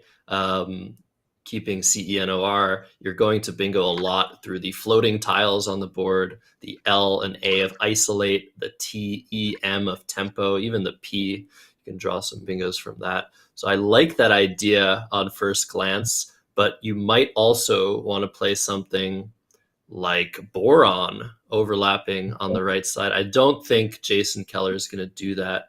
Is there something I'm missing here? I don't know. I mean, there's some cool overlaps. Yeah, Boron, I think the nicest one, the 5 overlap alongside isolate. It does not address the back hook, but there's not great compelling ways to do that. You can play Bone on the right side of isolate, but then you're opening up opportunities for big counter stacks. Everything sucks here for Jason. BO, equity machine, Boron, take your points kind of stack. But this is just a position I'd spend a ton of time on. It looks like there should be some better options, but alas, he has found Boron. He's going to play Boron. And crucially, Matthew did have a Collins only 7 Feasing, Feesing, and Boron is going to take away Feasing and isolate for a gazillion points. So crucial decision there from Jason. And Matthew now is going to have no playable bingos out of this rack. Feelings was blocked. Feasing was blocked. Jason took both away at the same time. And Matthew's face, I think, says it all. He's a little unhappy about this. But he does, I think, have a nice play, several nice plays out. Just FE and FE in for 27 is awesome. EGINS is a great leave, especially with the floating T, the floating M, and tempo, and the ample lines available. You can also play FEG on the right side of Boron for 30, holding EINS. And then if he wants to score a little bit more, FENING plays through the EN for 36. So while no bingos for Matthew, he's got some very strong plays this turn. What are you looking to do here, Josh? Yeah, I would definitely tank a little bit after Jason blocked both of my bingos with the play that doesn't seem to really address the biggest spot on the board, the isolate hook. And after that, I would probably just play FE or FEG. It's kind of hard to play FE and FEN because although it does sort of take away isolate and isolated, not really. EDES, very, very common endings. So you're not really doing much to prevent Jason from scoring there. So I might want to be a little bit more aggressive and play on the right side. Of course, I also hate the G. I think it's just you got to keep the G here. I think you really just have to play FE and maximize your chances of a bingo next turn. And the scores are still close, so not much to worry about. Yeah, I mean, I think FE or FEG are both fine plays. You just kind of pick one and do it. I think if you're Matthew, I've got no strong interest one way or the other, but maybe FE a little bit stronger. Just keep the more stable leave with the one additional tile. I don't know. Hard turn. Yeah, I'm hoping he doesn't do something like feigns and isolates, which I could see him doing. Uh, Probably not, but yeah, sometimes people overvalue the necessity of blocking certain spots when behind. Matthew is a very, very strong player. Of course, we know that he won the 2015 National Scrabble Championship. He's got the best head-to-head record by far in this field against all the other players. 75% against the field, way higher than anyone else. So I would say he's the favorite to win this tournament, maybe even the best player in the field. And yeah, he's got nerves of steel and he knows what he's doing over the board. So I expect to see FE or FEG come down and hopefully draws into a bingo to make things a bit more interesting. Matthew's one of my favorite players to watch because he's just very creative, not afraid to be unorthodox at any time if he thinks it gives him an advantage. There are so many players who are afraid to deviate from Quackle and deviate from equity, and I see Matthew do it all the time in ways that are brilliant. He's so fun to watch and brings something a little bit different to Scrabble in an era where I feel like too many people play a little bit too much like the duck. But here is a duck play, and I think a warranted one. FE comes down 27 points. Matthew now down just 10 as Jason now looks to build on his leave. CDENNUY, the rack. Yeah, we see a little bit of maybe nerves there. Oh, is this valid? Yeah. Okay, this is a CSW word. Yeah, very very quickly finds, which this looks like by far the best play in the position. It's actually not. There's a double-double. A double-double? Oh my god. Wait, what? Inwound. Enwound. Oh my gosh. Unowned and wound. These are neck and neck on a sim, but 44 holding CY, 42 holding C. I don't know. I think it is kind of nice knocking out isolates or isolated once and for all, but the double-double was there too. Really fast decision there from Jason. I would have at least, liked to see him think about it, but hey, this looks like such a standout play. And Matthew's now going to bingo. Yeah, he's going to bingo with Winges somewhere. But I was going to say, I think that Jason made this decision. It makes perfect sense because he had so much time to think about the position on Tunnicliffe's time, and so if he didn't spot and wound then, he's not going to spot it after the play of FE. That gives him like a really nice play. So of course it's a miss. It might be a slightly better play, but yeah, I understand why he didn't take the extra time, because he didn't have much else to think about that he already didn't have to think about. Does that make any sense? Yeah, it makes sense. Thanks for that analysis. This is a fun turn for Jason. He has now drawn 2 U's, CDEILUU, and he's now been bingoed on to drop to trailing in this game with 2 U's on his rack. There's a number of ways to play off one or both of those U's. I think the very standard play that he's looking at is just Ulu to the left side of Winges. All of a sudden, this board's going to start to get very closed very fast. If you play Ulu, you're already trailing, but not by much. There's also Wudu, W-U-D-U, from the W for 16. Cumuli plays through the M in tempo for just 12, but gets rid of all of this rack. And then there's the fun little HUI, setting up Hewick next turn from the H. So this is a neat turn to watch. Josh, are you just playing Ulu and riding the equity train, or how would you approach this situation? Yeah, I'm probably playing Ulu. It looks like Jason isn't thinking that much about it. Like we said, the players have played a little bit slow to start the game off. So yeah, making quicker decisions in positions like these is interesting. But Huey, what an interesting play. But that also sets up an A hook, right? So I don't think you want to do that. I'm actually curious about the play of Winges. I think it scored just as much with pegs, if I'm not mistaken. And Correct. this seems like a little bit worse of a positioning for Tunnicliffe, opening the board, not closing down lanes. I'm curious if the other positioning was better as per the engine, or what people think in the chat as well. But yeah, we see Ulu come down. And Winges actually has CSW only anagram, or 2 anagrams, Hewings and Shewing. I think Hewings is CSW only. I've never seen that before. Yeah. Yeah, so Hewings was also playable. That'd be fun to do a little word knowledge check. What does it take a front C? Is Chewings good? But you have to be so good at the words to set those traps. You've got to be very confident that you know the hooks to try to induce a mistake from your opponent. Matthew has drawn a blank. He has a bunch of available bingos here. Highest scoring one is not what he's playing. Highest scoring bingo is a radio at the bottom of the board, AERADIO, with 3 overlaps for 77. But Radio Man, I think, takes maybe a little bit more control of the board and still scores 74, so only a 3-point sacrifice to obstruct some floaters. I think I like this decision here. If you're going to take a commanding lead, you want to block floaters whenever possible. Right, Josh? Yeah, I agree with this. I don't think you want to play a radio, even though it scores more. Jason's going to come back with a bingo, at least enriched he has on his rack. Yeah, what was I going to say? Oh, yeah, about Hewings. So Tunnicliffe, what I know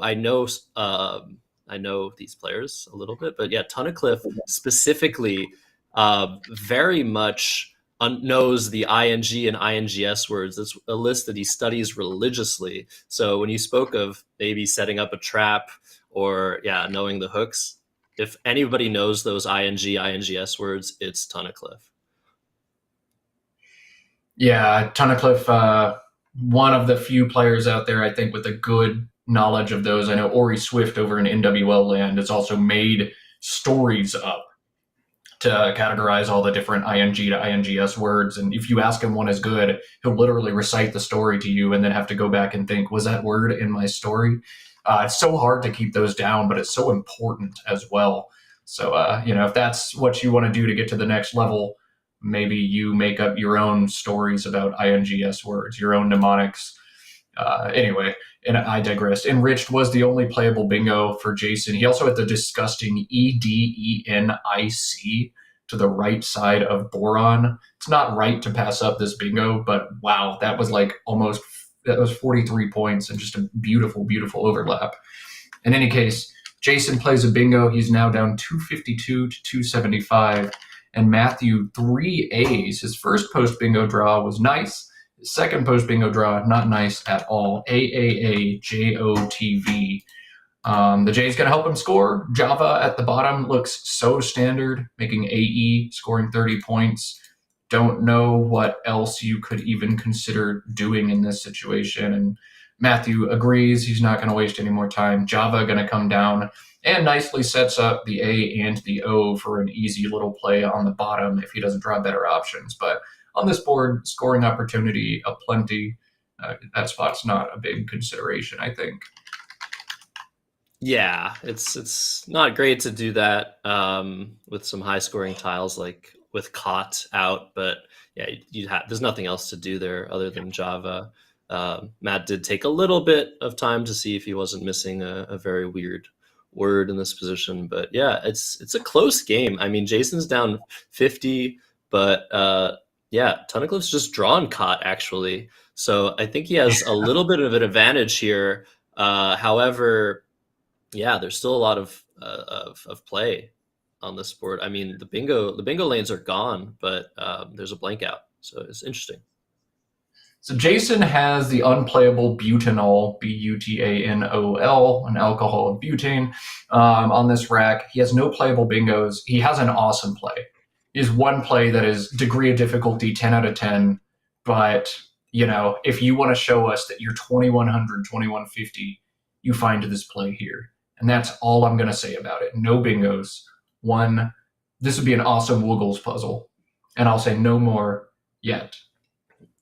Oh, man. Is it a Collins word? Let me check. Yep. It's a CSW only. Is it like non-table or something? No. But it is exactly in that spot. It's in that spot. Okay, I did find the right spot. So like tunnable or tunnable. Oh my god. I don't know if I know it. Noble. Unnoble. Unnoble. I know that word. Yeah, UNNOBLE through the N down to the E, stacking Radio Man, 47 points, holds AT as a leave. Otherwise, you're looking at Budo, BUDO, or through that N, maybe BUNTAL. But unnoble. So awesome if Jason would be able to spot that. That would be a flex for the stream. Show us what you got, Jason. You got 13 minutes. Oh, okay. Well, he blocks Cat. Am I crazy, Matt, or did unnoble come up in Lake George? Either I'm having like deja vu. I don't understand. I feel like this came up in Lake George, the word unnoble. But what a sick block! Like once again, the play of Boron and now the play of Lob seems like Jason is just like peering into Tunnicliffe's brain, or can just see his tiles. Because yeah, like both of those plays were potentially inaccurate, but yeah, just blocked everything that Tunnicliffe was hoping for. Blunder, at least blunder in a way that blocks your opponent's best play, I guess, right? Oh, okay, I'll stop. So Matthew's got to be very sad. Once again, his good play that he kind of set up a little bit is now gone. And basically, I think here you're stuck playing QI next to one of those two triple letter squares. Otherwise, maybe QAT, OBA, and LOT to the right side of Boron. But you got to play off the Q here, right? Maybe, yeah. So Jason's at, I think, 280 now. Tunnicliffe's up 25. Yeah, I think you probably want to play the Q off, but this is a very bizarre position. Like there's those two triples open, the E and enriched, the D and enriched. There's only one U to come, but the Q can improve here. You can draw something like Kaid through the I and enriched, Kadid through the D and enriched. So it's definitely worth considering holding on to the Q if you can score very well with another play. Like I don't see anything great, but it's definitely possible that there are plays here that are worth considering, because you have the QI spot on top of the Eye of Wimp whenever you want, pretty much, and the QI spot next to the Eye and Radio Man. Yeah, that's not going anywhere. Keto, Keto, scores 36 to the right side of Boron, making Arc, TOE, and Fent. Teak plays through the E and enriched, TEEK, for 39. But ACOQ, you're just saying right now, like, I'm probably not going to bingo again this game. That's okay. You've only got a few turns left, and the COQ combination together not going to help you out. So I don't know. I think you probably just play the Q here and score with your C and your K next turn, and hope that you don't get bingoed on, and that's a good path to victory. So crazy enough, if you're gonna, he's playing okay. If he had played QI atop the I and Wimp, he was maybe drawing into Oatcakes with a S or blank draw through that T and tempo. If he played QI or this play, he's actually blocked Jason's bingo. So Jason getting a little bit of a taste of Matthew Tunnicliffe or of his own medicine here. And oh my God, Oh, what a you draw! draw a racket. Wow. I don't think there's any bingos at play, but a huge pull from Matthew. Just a two tile play, and he's found the blank. Crucial. And I wonder if Jason has had spotted Rutilant, which is just a bizarre bingo. But I mean, you want to be looking for those words. But yeah, that was just blocked. That was crazy. That was sick. And now, yeah, that draw from Tunnicliffe. Uh, Now he's up, I think, 60 points or so, and yeah, in a great position on this board. This is a wild game. There are so many scoring opportunities, scoring spots on this board, and I feel like spots that the other one wants over and over and over, even though like Boron has just been sitting there asking to be overlapped the entire game. FEN has four back hooks and Collins, and yeah, nobody's done it. There's just other opportunities, other places to go. I don't need it. Like just lots of opportunities on this board, but they keep taking away the spot that the other one wants. It's been funny. Now, what do you do here if you're Jason? I mean, like I said, I think the scores are 340 to 280 right Yes. now, and now this rack is just pure trash. I don't know what you want to do. Maybe try to overlap Boron to the right if there's any like 4 tile, 5 tile overlaps here, or just play through the D in enriched or the E in enriched to score a little bit. But yeah, this is not a good position for Keller at all. Man, this is rough. Now you're stuck in the sticks on a board that suddenly has lines. This is very challenging. Jason, I think, should be spending a good degree of time here, trailing by 60, only bingo prone letters, unseen blank. It's a lot to think about here. Do you try to open the board? There's an awesome, awesome way to fork it right now, but its degree of difficulty is very hard. TULWAR plays through the W at the top. Fork the board, play 5 tiles, go looking for a blank, create some opportunity here. That might be the play, but it is very aggressive as well. And you might not even win if you bingo after Tulwar if you get hit with the big Z play in the top. So TRIN, the move he's going to go for here, holding ALU, drawing into 3 more A's. We'll see how this goes. Yeah. Oh, wow. What an interesting draw for Jason, the Z, and yes, an S to go with it. But yeah, that Trin play, ugly keeping ALU. But this is a super easy decision now for Tunnicliffe, scoring 31 with the Q, which he had last turn, and keeping ACERT blank. Is there a single letter that he could draw here that doesn't give him a bingo? That's too much for me to think about, but Jason somehow into his Zealous. ALU draws Zealous and is going to bingo for 92 with that Z. That's incredible. Why hasn't he played it yet? I wish I could do this. Just like leave one of the worst leaves I can and then draw 92 points. That'd be awesome if I could figure out Oh how to my God. manufacture. Don't miss it, Jason. No, I mean, it's not going to matter. Tunnicliffe's going to bingo right back. I think that'll be the game. But you have to spot Zealous here. It just doesn't look like you have a bingo on this rack. But if he just alphabetized his letters, if that's how he studies, or just thought for a couple of seconds, he would spot this play. But this is a very, very important moment here. Are we going to see a miss?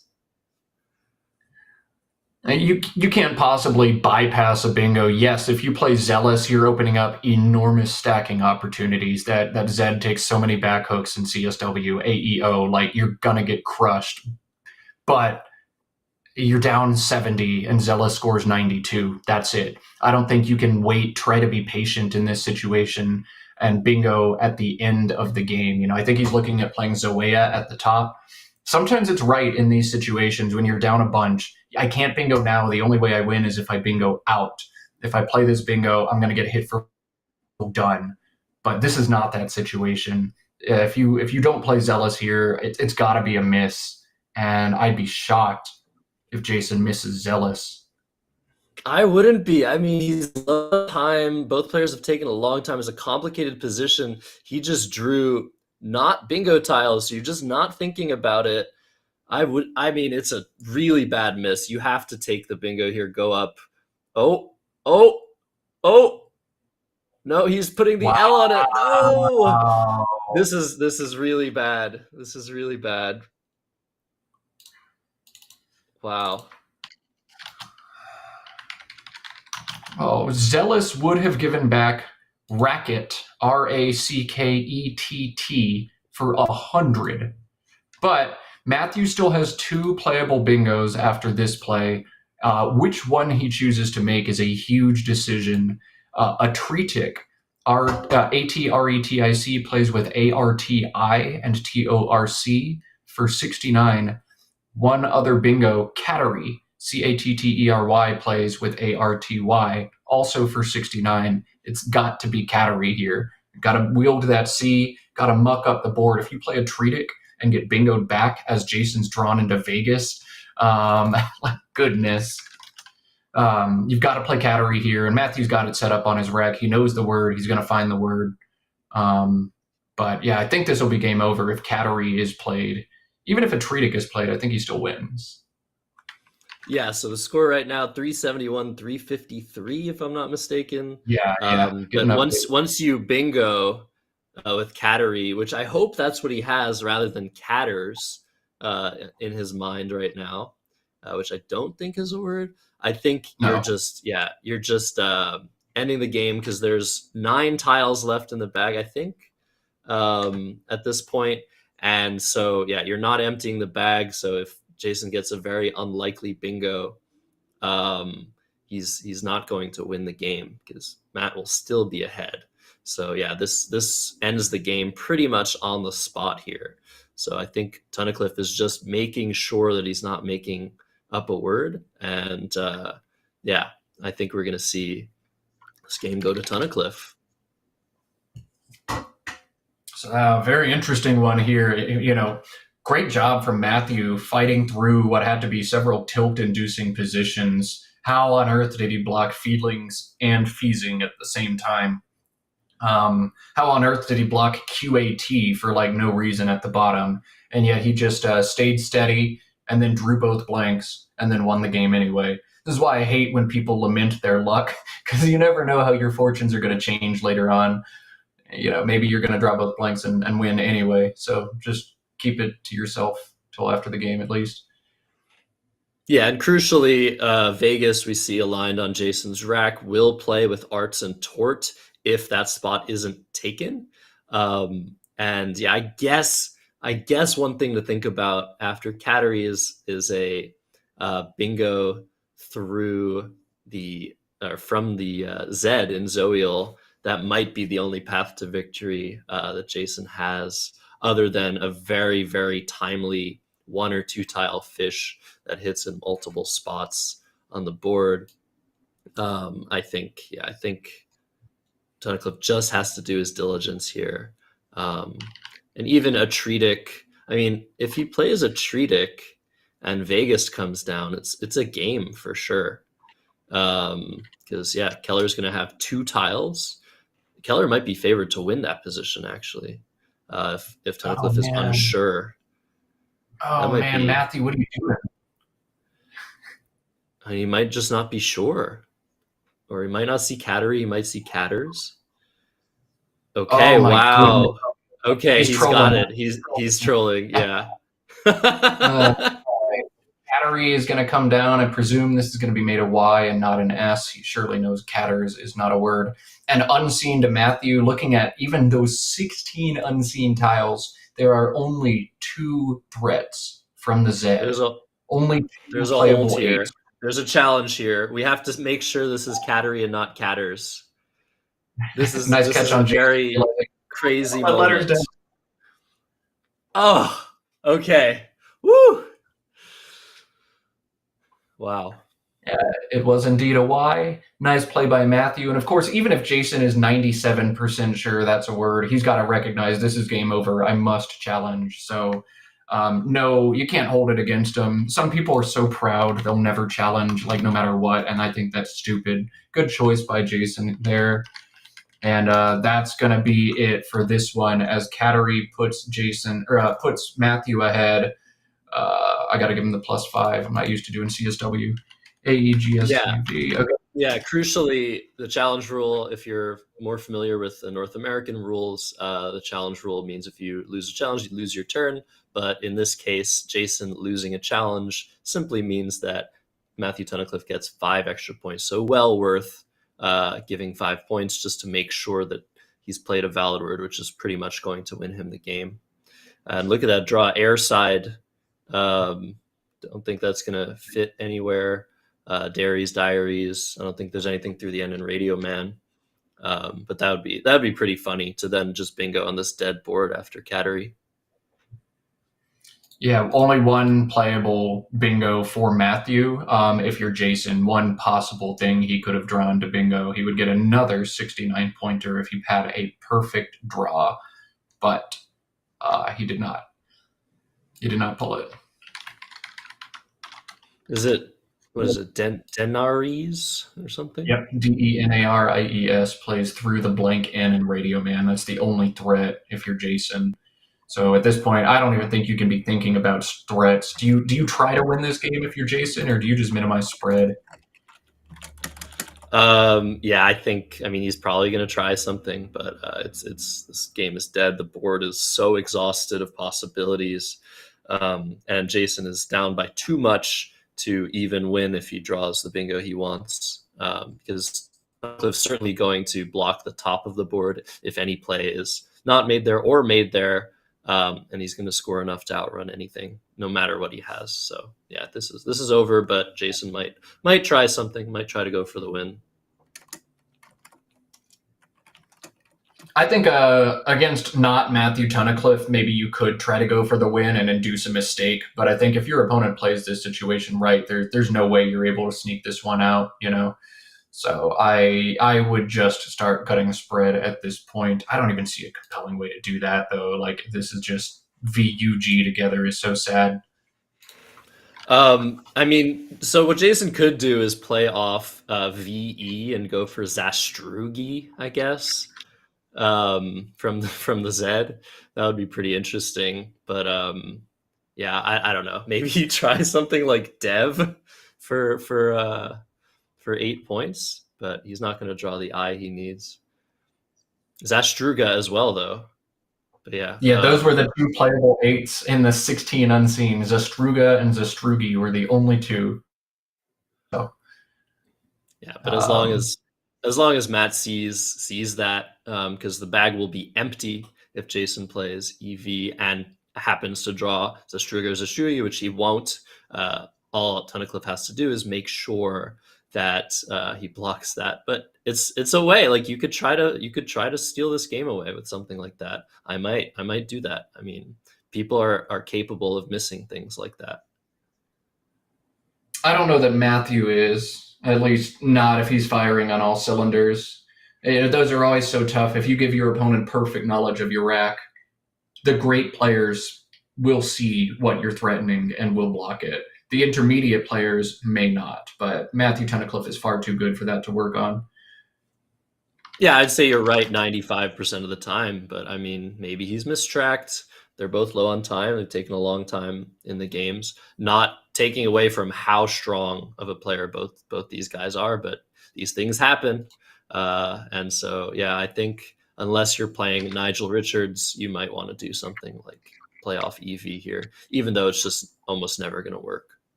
Yeah, I don't know. Quackle wants him to play UG and UN next to Radio Man, which again I think works against a robot, but doesn't work against any human with a pulse who like can address the bingo line that you created. So I don't know. Just make a play. You're done, Jason. You got to know that. Yeah, that's a vast year, I guess, with EI, but that's definitely not going to work. Um, Yeah. and yeah, again, like I think we agree with how strong these players are. I think it's just a difference in style, and I know Tunnicliffe at least used to take those chances, take every chance he has at winning the game, even if it's damaging to his point spread differential, and he has managed to win so many dead games because of it. But once again, against way weaker players than the likes of Jason Keller. But this game is going to end in Matthew Tunnicliffe's favor no matter what. And we're going to get another banger of a game next round. Who do we have coming up? Well, we're going to stick with Matthew Tunnicliffe, see if he can defend board one. And we're going to bring in another Matthew O'Connor, the newly 2100 rated Matthew O'Connor. So that'll be fun. Matt versus Matt, called by Matt, coming up after this game. Y'all shouldn't go anywhere. That one is also going to be some awesome Scrabble to watch. We're going to have to use last names for this one and be official about it. Tunnicliffe O'Connor. Or we can give them nicknames, Muffin and Tiansa. Yeah, that works. That works. Those are their online screen names, of course. Yeah. Yeah, Jason's low on time. Yeah, so we're not even going to cut to a break because we have Matthew playing on board one right now. It's going to be pretty easy to grab him and keep him there. Sometimes we have to do a little 10-minute delay because the board one game happened fast and the player we want next is still, recounting or something in the main playing room. But this will be a quick little break, so we're not even going to drop the stream or anything. Y'all just stay here.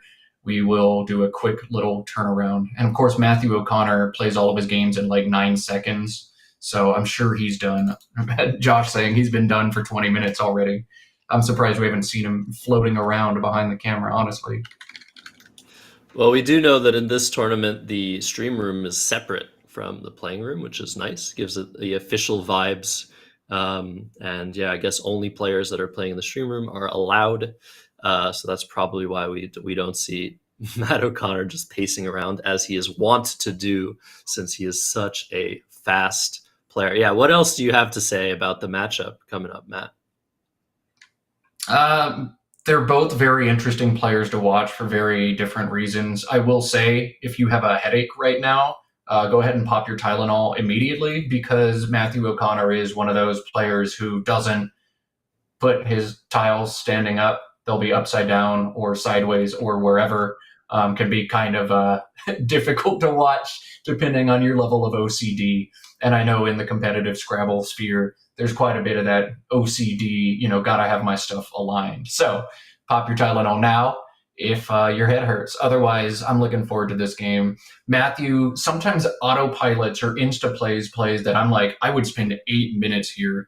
And so that will always baffle me a little bit. But O'Connor also more willing than anybody to just like muck up a board, take any opportunity to obstruct, block lanes, and I love a good closed board. So we'll see if he tries to do that against Tunnicliffe, somebody I'd be less confident closing the board on than some of the other folks out there. We'll see. We'll see. I just hope we get a good game, and we finally had our first one in round 5 of the Canadian Scrabble Classic.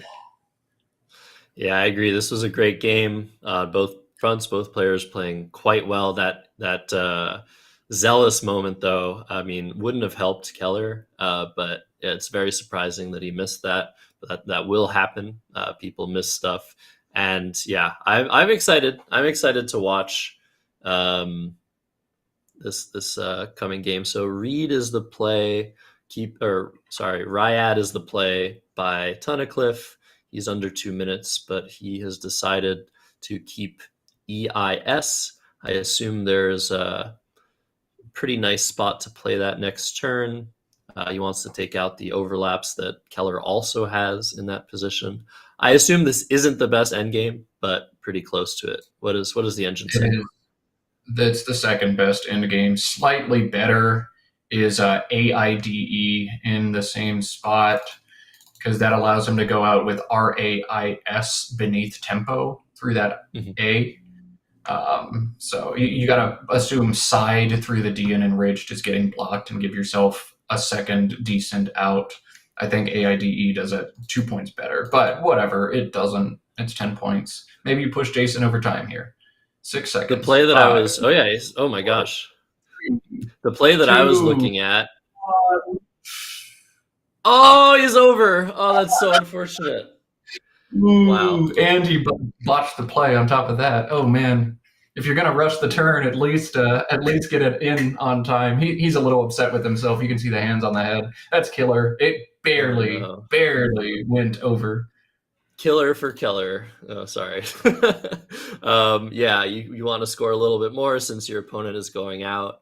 So that's, I think, a 13-point mistake. Is that correct? Because he lost, a 15-point mistake. He lost three points by not playing an extra letter through that D, and 10 points from going overtime. You hate to see it. But yeah, just a little bit too slow on the finger. They are using a touchscreen clock, so that might slow them down a little bit more than usual. But yeah, this game is over. We have almost 500 for Tunnicliffe. Yeah, what are the final scores here? 495 for Tunnicliffe, 391 for Jason, 381 after the time penalty that I presume they're going to assess. So yeah, that was a good one. Definitely some crazy positions, some interesting blocks, some back and forwards, but ultimately Matthew Tunnicliffe pulls both blanks late. And yeah, Jason lamenting, you must have blocked Rudelant, on OK, and I didn't know what to do. And yeah, he's got a lot to lament on this one. Several back and forwards, big breaks and big blocks for the players.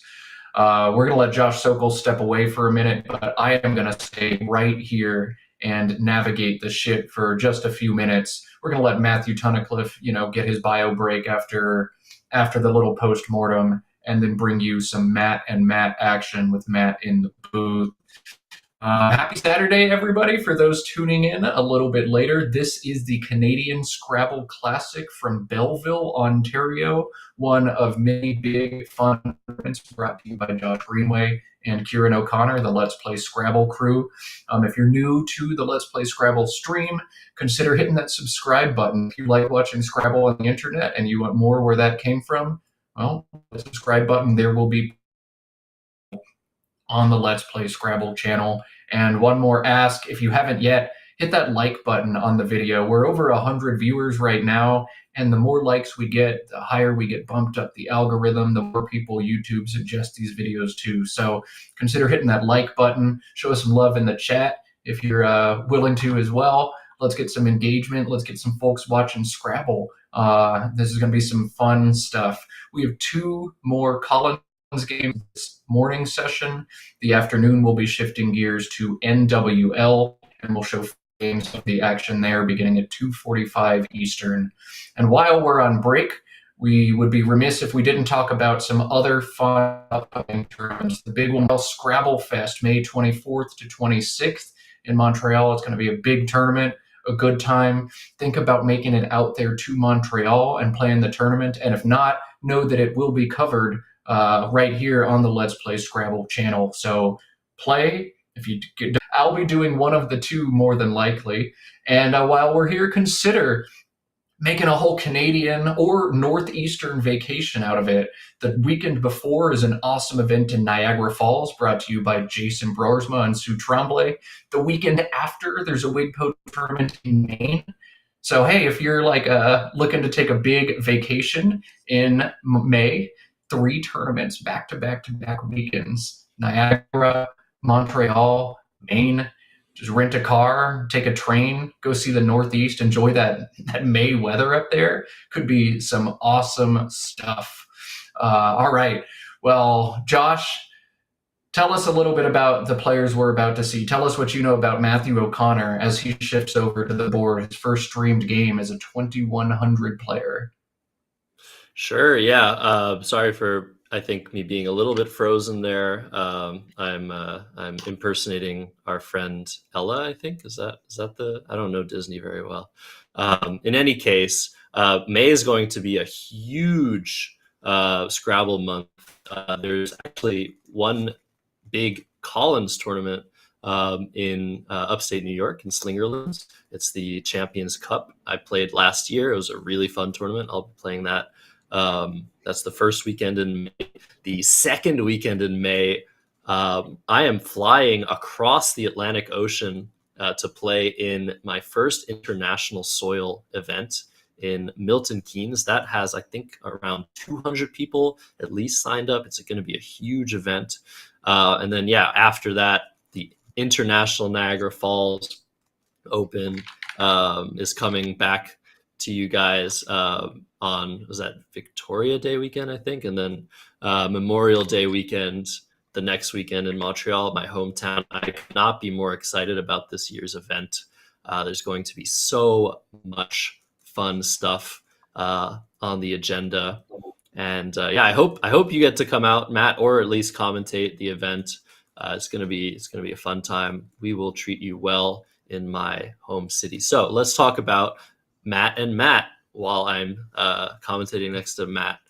so complicated. Yeah, good thing I didn't play, right? There would have been two Joshes, lots of Joshes. Josh producer, Josh commentator, Josh player. Hey, we're not very we're not very creative with our first names. So yes, Matthew O'Connor, current rating 2101.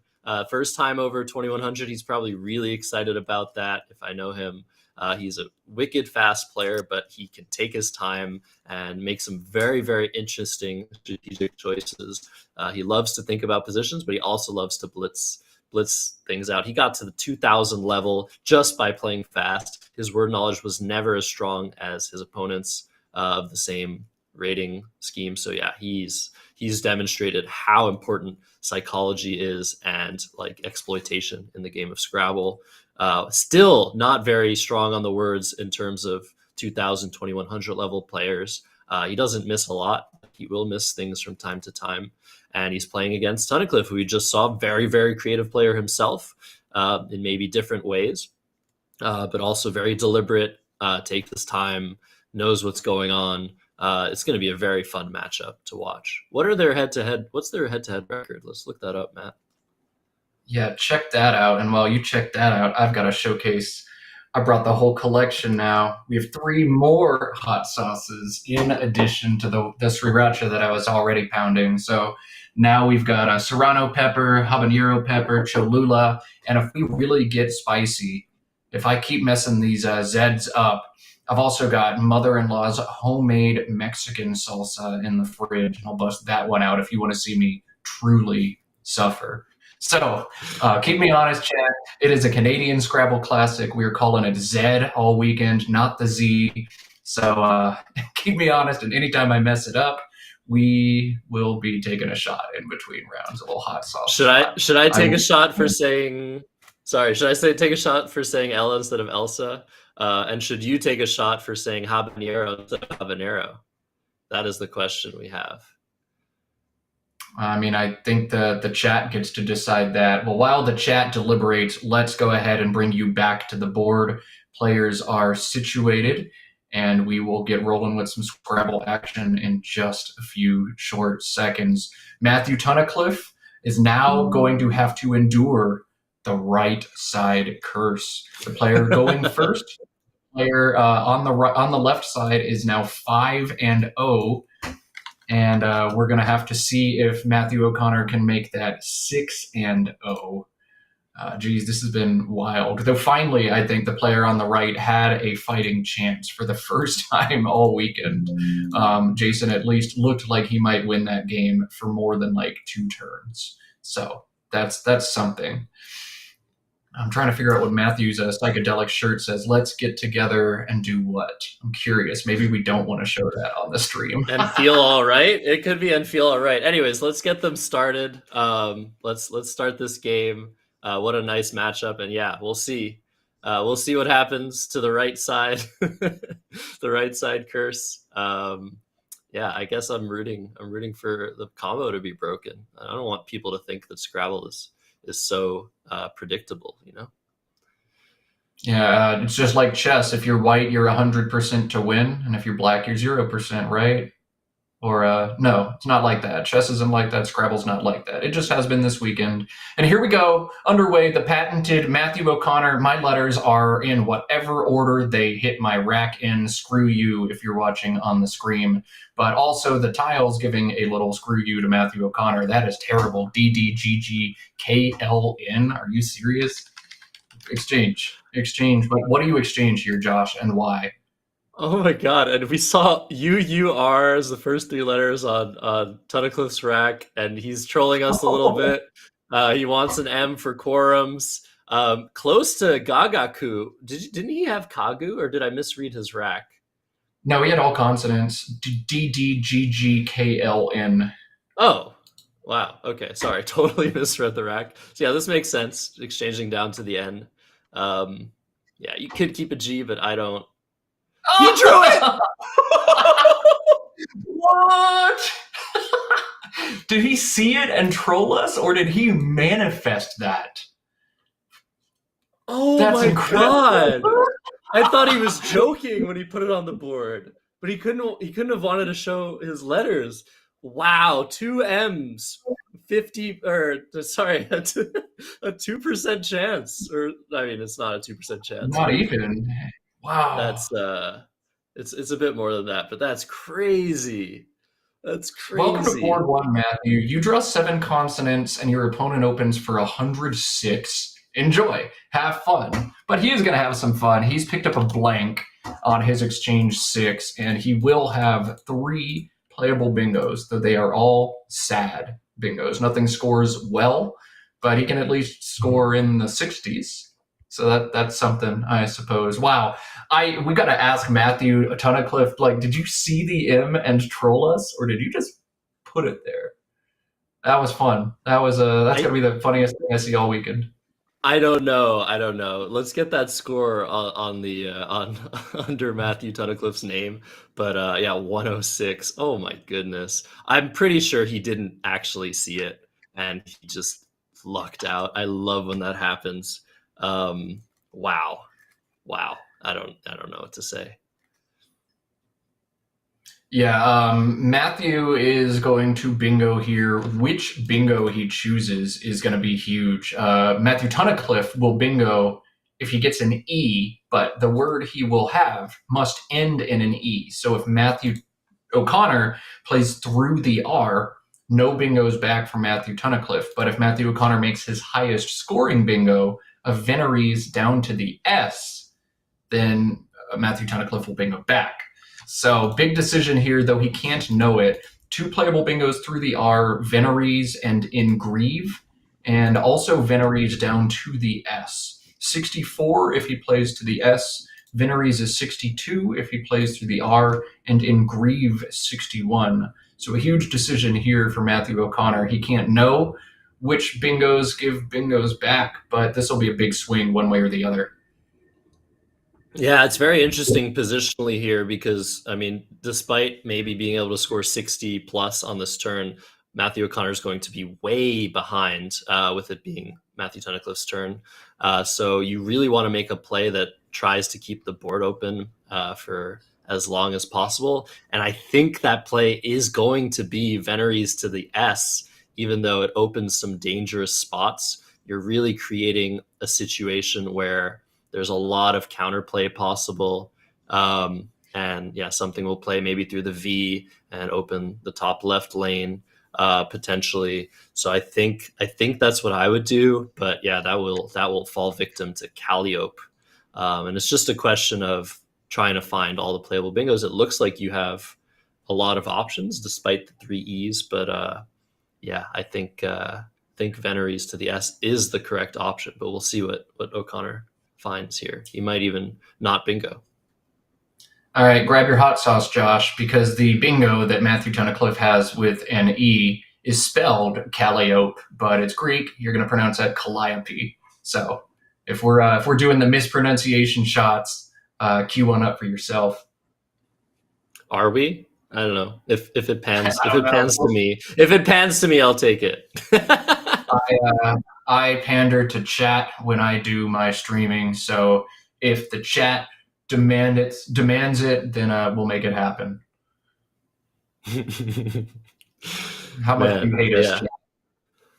Look at this. I mean, you were talking about how fast Matthew O'Connor is as a player. He has definitely slowed down a lot in his old age. I mean, he's in his mid-20s, of course. But geriatric. Yeah, man, he's already going to be under 20 minutes, and he hasn't put a play on the board yet. So that's got to be a great sign for Tunnicliffe, as well as just being up 106-0. I think we might see the spell broken. I mean, Matthew Tunnicliffe has to be at least 80% to win at this point, even after a bingo from Matt O'Connor. Maybe Matthew O'Connor is waiting for the signal from his buzzing bandage that he's got under his shirt. You know, which bingo is the best? Somebody flash it to me. Sorry, baseball's back this month, and you can tell I'm fully in gear. I've got to take a shot at the Houston Astros anytime I can, despite the fact that I live in Texas. I do not like the Astros, do not like the Rangers. I'm a big old Jays homer. So anyway, happy baseball season to those who celebrate, or happy baseball is back this month to those who celebrate. I'm so excited for it. We're getting another World Series championship. Let's go Jays, baby. Yeah, I was thinking you were making an allusion to Hans Niemann and the chess scandal, but yeah, that's true. There's scandals in all walks of competitive life, and yeah, obviously, we know almost for a fact. I mean, we have to say, like, these players are not strong because they cheat. Oh my gosh, Matthew Tunnicliffe. And I should say they're not cheaters, of course. He finds pollicle, which is his only other 8-letter word. I was going to give that to chat as a quiz, but he's ruined that, or I've ruined that by saying it. Jesus, struggling this morning, Matt. Yeah. Pollicle and Calliope, the 2 8s he could have, and he, flexing his deep word knowledge. Why do you know that? That is probability 38,000. But oh my God, Matthew, what? Yeah, no, I'm not surprised. He might know Veneries. I would be. He usually finds the words he knows, so he might just not know or not be sure of Veneries. And this isn't much worse. It's 26 points, but yeah, he definitely wanted to bingo there. But yeah, I'm not surprised to see the miss here. So this is not Matthew O'Connor deliberately big brain tried to pass on bingos. This is Matthew O'Connor missed both playable bingos, right? It's got to be. Yeah, I think so. Yeah, but like I said, you can miss bingos. You can also just not know 3E bingos. That's definitely not surprising. Man, this whole time with Matthew Tunnicliffe's rack, I just keep seeing capicolo as a potential 9-letter word. I think that's a word. But yeah, what do you do here? Be sad. It seems like every time Matthew's opponents blunder, it is the smartest thing they could have done. And once again, it's happened. Of course, he can't know any of that, but yeah, all of a sudden this becomes tough. A COPAL and AVINE plays. Wow, that is a really huge, enormous front hook that I didn't know. But that sets up the opportunity to get crushed by Ravine or Savine front hooks. So while that might be an equity play, I don't know. This is a lot more nuance to a turn than you might expect. You probably want to take either Ovine or Avine plays, but you don't want to give Matthew too much back with the lead that you have. So interesting. I don't know. What are you looking at here? Maybe CALLOP and Ovine? Looking at Sam Rosen in the chat saying Josh is pronounced Gabagool instead of Capicola. That's hilarious. That's the funniest thing I've read all day.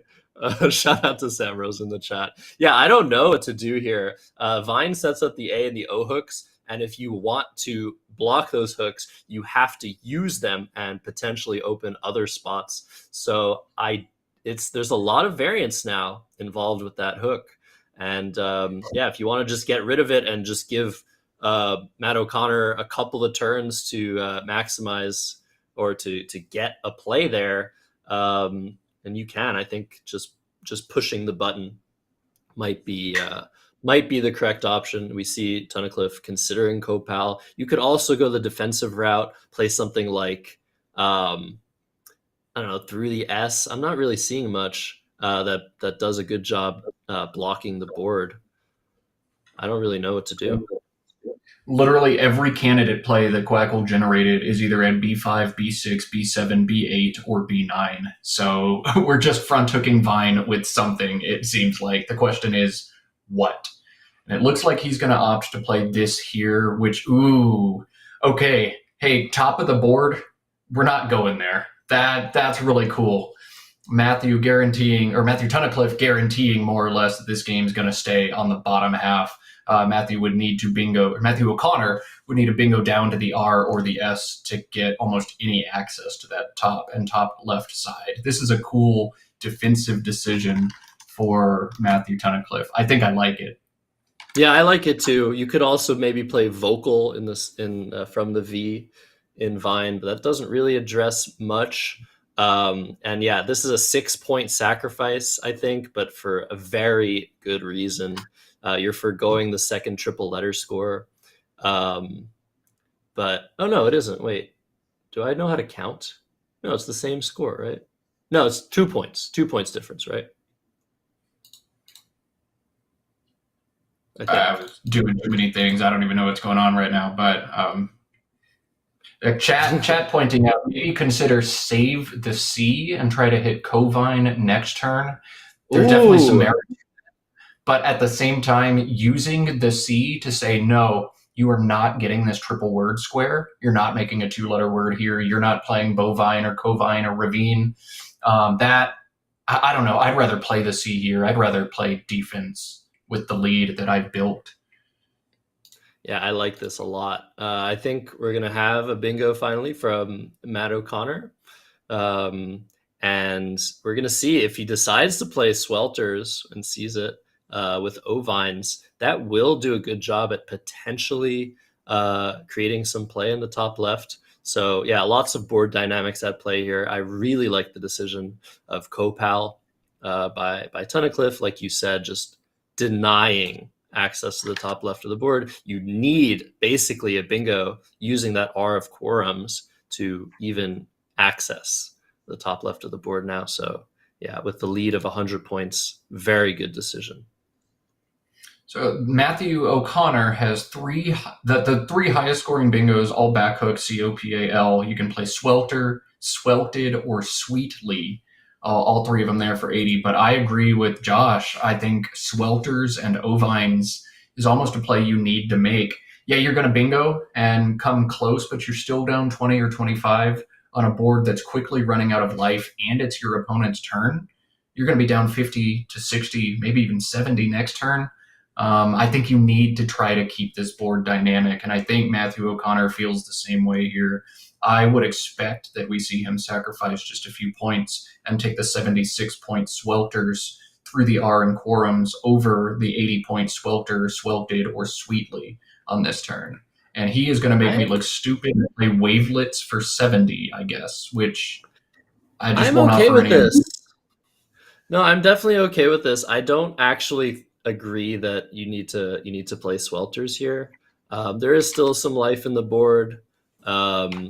Playing Wavelets, denying Matthew Tunnicliffe easy access to that bottom left triple, while creating a spot from the S. I think Copals and Swelter or Sweetly would have been better here, doing the same thing and not giving as much counterplay and scoring more. But yeah, maybe Matt O'Connor wasn't sure of Copals. Maybe Matthew Tunnicliffe can actually read into that. But it's probably not going to matter because, yeah, you just want to play from the S here. Yeah, Matthew, you've got to wonder, is he not sure that COPAL takes a back S? That might be big information. I can't see that this would be a good strategic decision for him to make when Swelter or Sweetley score 80. Is he missing bingos here? Like, is this some huge big brain thing that I'm not aware of? I don't know, but he's allowing Matthew Tunnicliffe to play Scrog and kind of muck things up again. I don't know. If you're going to play on bottom, you don't have to play Swelters through the R, I don't think, but you need to score 80 and not 70. That 10-point sacrifice, that's not a sacrifice. That's a mistake. Yeah, I agree with that assessment. So if we see Scrog come down, yeah, Tunnicliffe's going to be ahead by around 60 points. So very nice. But yeah, it depends what he draws. There's only been one eye played so far this game in Vine. And so keeping an eye on your rack, this is something I would try to avoid at not all costs, but at a lot, like 90% of costs, if I can just estimate there. But yeah, we might see a very bad draw if we see Scrog come down on the board. And we see that Matt O'Connor doesn't have a single eye and is going to be able to score something with the X. He has facts underneath the ELE of Wavelets. Very nice, nice and balanced play, scoring a ton of points.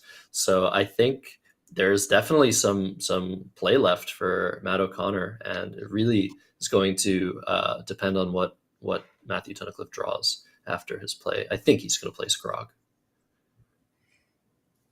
Yeah, he set it up as soon as Wavelets came down and then spent a bunch of time. I think he might be looking like, can I hold this C and make like Coward or something through the W and Wavelets? That'd be sick. Can I use this C to block the top? Like if you just play even something as silly as like COST through the S and quorums, like GG, we're not playing on the top of this board now. So when you've got a lead and you're looking to block the C is one of the best tiles you can have, but Scrog, I think, is just too much equity to bypass here. Yeah, he's looking for other plays, and he's also maybe not 100% sure of Scrog. It's a weird-looking word. And yeah, so he's playing Score instead. I think it's just because he's unsure of Scrog. It's a very weird-looking word. There's words like it, like Sprog, Scrag. So yeah, I think this is just a word knowledge blip for Tunnicliffe. I don't think you want to play sacrifice 3 points and keep a G here. If you're not going to play Scrog, if you're not confident or whatever, I think ESCROL perhaps a better choice, but that's okay. Score a rather unorthodox play, and he's going to get hit back hard and immediately with facts from Matthew O'Connor to make it 143 to 157. All right, so we've got a game yet. 157 or 159? 159, excuse me. 143, 159, Matthew Tunnicliffe's favor. So I guess Matthew O'Connor with the big brain bypassed 10 points on my bingo because I know I'm going to draw facts for 47 next turn. And this is going to be a rough turn for Matthew Tunnicliffe. These racks suck. There's no scoring opportunity, no scoring tiles, no scoring spots. You'd love to make a play down from the W at least to try to get 30 points, but there's no play like that available. And all of a sudden you're looking at sad stuff. A go on top of quorum scores 17. Is that the best we can do here? I don't know. This is rough. Yeah. This does suck. And it's a good thing Matt O'Connor. What's that? Caligo? It's a good thing Matt O'Connor played facts so quickly, or had the play of facts, because he was way behind on the clock. We know he can play games in 1 minute. I've seen him after hours playing 1 versus 5 minute blitz against certain players and just finishing the game in under a minute or very close to it. So we know he can just use his time very, very wisely, but this definitely helps him take a breather and consider what's going on in this game. Although once again, yeah, I think he's going to have a pretty easy play. Oh, maybe not. Next turn. But yeah, it's a really tough turn for Tunnicliffe here, and definitely not the position he was envisioning after quorums for 106 to open the game. Yeah, geez, the best start you could have possibly drawn up. Exchange 6 into 106-point bingo for myself, and yet all of a sudden, like, we're still neck and neck. This is close to a coin flip. So Scrabble changes quickly when you get good stuff, and that's what's happened here. Yeah. What does O'Connor have? Does he have anything from the W? IL doesn't work, so no wifey. Maybe he doesn't.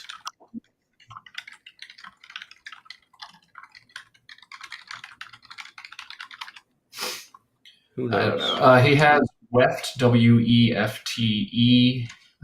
He has, there's something else, WAITE. Right. There were Okay, yeah. three W plays when I ran it through, but I don't know Collins. WAIFT is the other one. Weft, and Wait all play from the W for Matthew. All Collins only 5s. Yeah, it makes sense. So is Tunnicliffe thinking of playing Goa next to the ORE? Or, yeah, maybe he could also play a Go, like you said, I think, on top of the RUM of quorums. But yeah, these plays all do not look great. There's lots of threats now on the board because Tunnicliffe played score. He's now opened up an R and an E. But yeah, Caligo is the play you mentioned, and I love this play. It's like, I do not want to keep these 1-point tiles that are not very good. I want to get rid of an I want to score some points. Yeah, I like this decision a lot. Yeah, definitely. I think this is what you want to do in this situation. This is a nice heads up play by Matthew, and I am always going to be a fan of somebody playing longer out of the sticks than shorter. We don't need to play holding AILR and just hoping we draw that bingo, because when we don't, it's so ugly. Now at least you've pulled a P and a D and you can score some points if you don't get your bingo. I think this is a great way to approach that. Nice play from Tunnicliffe, and that's going to pull him up to 177 to 143. Matthew, O'Connor, I expect to see one of the W plays come down. FEY beneath Caligo, making OF, is also 28, holds AEIT with floating R's and a floating S. That's not as dangerous as it seems. 28, hold a bingo prone leave, but 39 with WAIFT or WEFTE. Hard to pass that up. What would you do in this situation, Josh? No, I think you have to play from the W here. I hate putting Ys in triple lanes. You're just asking for trouble. What I do notice is that I think Tunnicliffe has a bingo of Praedial through the E. Praedial, unless I'm making that up. So that's probably going to come down unless we see another sick blocking play by Tunnicliffe's opponent. But that would require, I think, what? Matthew's also got a bingo down to the S, so he's bingoing next turn no matter what. Okay, that's good. But yeah, I think saving for the fact that those 5-letter words from the W are all Collins only, and Matthew O'Connor spent most of his Scrabble career playing in the North American lexicon. I'm not surprised that those plays were missed here. I believe I think he would have played from the W.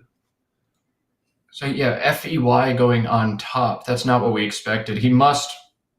I don't know. I mean, Matthew plays too much Collins. His rating is 2100. I'm unwilling to accept that he's never seen WAIFT. Like, anybody who's played Collins for 2 months has to learn that word and has to learn it quickly. So I think this was tactical for Matthew. I think he feels AEIT might just do it, but it's not going to do it when you draw EOO.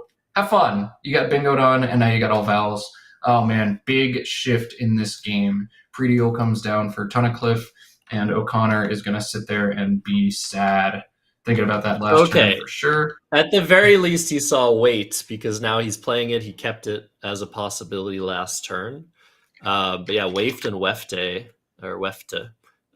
definitely seemed like better options to me. But yeah, maybe he wants to keep AEIT. It's a very, very strong leave if you can draw a couple of consonants, which he did not. And And look at consonants on Tunnicliff's rack. I think you just play kinda here and just be like, okay, give me some vowels, please. Yeah, kind of. I think the only real option. You could also play TONKS and predials. If you're certain that word take an S, you should be. I mean, there's a 7 alternate spelling without the first A, and that takes an S, right? So like, you've got to be, Only in you've got to know columns. that. Oh, really? I'm pretty sure. Yeah. Yeah. Well, kinda going to be the play here for Matthew. I think holding on to that second to last S is very smart to do. I don't think there's much more to think. Let's see, does he get a bingo? No, he's got the Z. He's got the Z. Okay. So kinda from Matthew Tunnicliffe, and Matthew O'Connor kept 2 A's last turn, or kept 2 O's last turn, and he's going to have to deal with them this turn instead. AEIOOST. And kinda is going to give him some fun stuff. I think the funnest one is rodeo, ROADEO. Play 4 vowels, score 18 points, or put the S on the end and score 29. I don't think you're putting the S at the end. I think the back hook for Caligo is important to hold on to, but rodeo, a fun option, or the more standard, just drop 2 O's, ROOD, in that same spot as 14. What are you doing here, Josh? You just playing 2 O's? You trying to score a little bit more? Are you looking to open this board? What's the thought process? Yeah, I don't know. If the scores are up to date and down 60 points, I don't know that just playing 0-0 and bingoing next turn is going to cut it. So I might try to get some extra points here. The problem, again, with rodeos is that, yeah, you're not leaving yourself with great letters. But, you know, IT isn't the worst thing possible, but the S is pretty strong here to go with Caligos. So yeah, we're seeing Rude. It's going to bingo as much as Matt possibly can hope to bingo.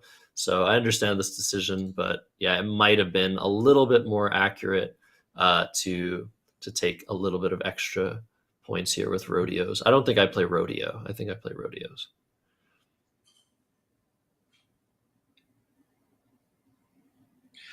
So, Rude, the play here, 14 points, and he has drawn, EG into that rack. Matthew Tunnicliffe has a big decision. When you watch your opponent drop 2 O's, they're probably pretty close to range. They're not playing through 6 vowels. It's way better to exchange. So he's got to decide, do I put the Riz on or do I block Caligos? And he's going to put the Riz on. He's going to obstruct that S in quorums, decrease a lot of bingo options for Matthew O'Connor. But ZORIS and predials also played in the bottom for a ton of points. I think this is right, though. I think you'd want to hold your own S rather than burn it. Right, Josh? Yeah, and Zori's, is that what you're saying through the O? That doesn't really deal with the Caligos hook because we know ZE is a word. And also, yeah, you don't know that Matt O'Connor has an S with the play of Rude. He might have like AEINT, AEIRT. So yeah, I don't think you make that decision. The Caligos lane isn't that bad because if it's used, it gives back a triple or score at least 1. So yeah, I think I like this decision, and we see GAE come down immediately, or almost immediately from O'Connor. He didn't miss anything there, did he? No bingos. He just immediately made the top equity play. So, I mean, he's kind of catching up the time trouble not time trouble, but the time that he lost earlier in this game. And this will be fun to watch Matthew Tunnicliffe. This turn, I can already tell, is going to be a very interesting decision for him. No playable bingos, and he's got to decide his approach to this game right now. Sitting on a lead, 232 to 297. 46 points are available. HISTED and Caligos. 46. Put yourself up 100 points, but open up a bingo line where your opponent can bingo for 90. You've just seen Matthew play 00 and then GAE. You've got to have him pegged on bingo range. There's an unseen blank. It might be on his rack. It's on his rack, I think, a decent amount of the time. So do you play Histed, score 46, and say, forget it, bingo, but outrun me? Or do you try to play some defense? even just dropping the H beneath the O in Caligo, just OH for 10 makes some sense here. You bingo a lot of the time, and Matthew O'Connor's unlikely to block the board. Histed also plays with Rizza's RIZ. Yeah, you gotta play that. I was gonna say, like, for 40 points rather than 46, you gotta play, I think, with Rizza's. That's so much better for the board. And I think at this score being up 65, you don't want to leave it up to chance with a 10-point play, even though, oh, wow, he's just going for it. Okay. I am surprised at this decision. I mean, he's giving O'Connor one chance to hit a big play onto the triple, but I would definitely take the 6-point sacrifice here. Like I said, the Caligo's lane can be blocked. It's not a big deal. You're up by so much. I would definitely play for 40 here. Yeah, I at least would have spent 2 or 3 minutes trying to get a feel. Though sometimes your gut instinct tells you more than anything else.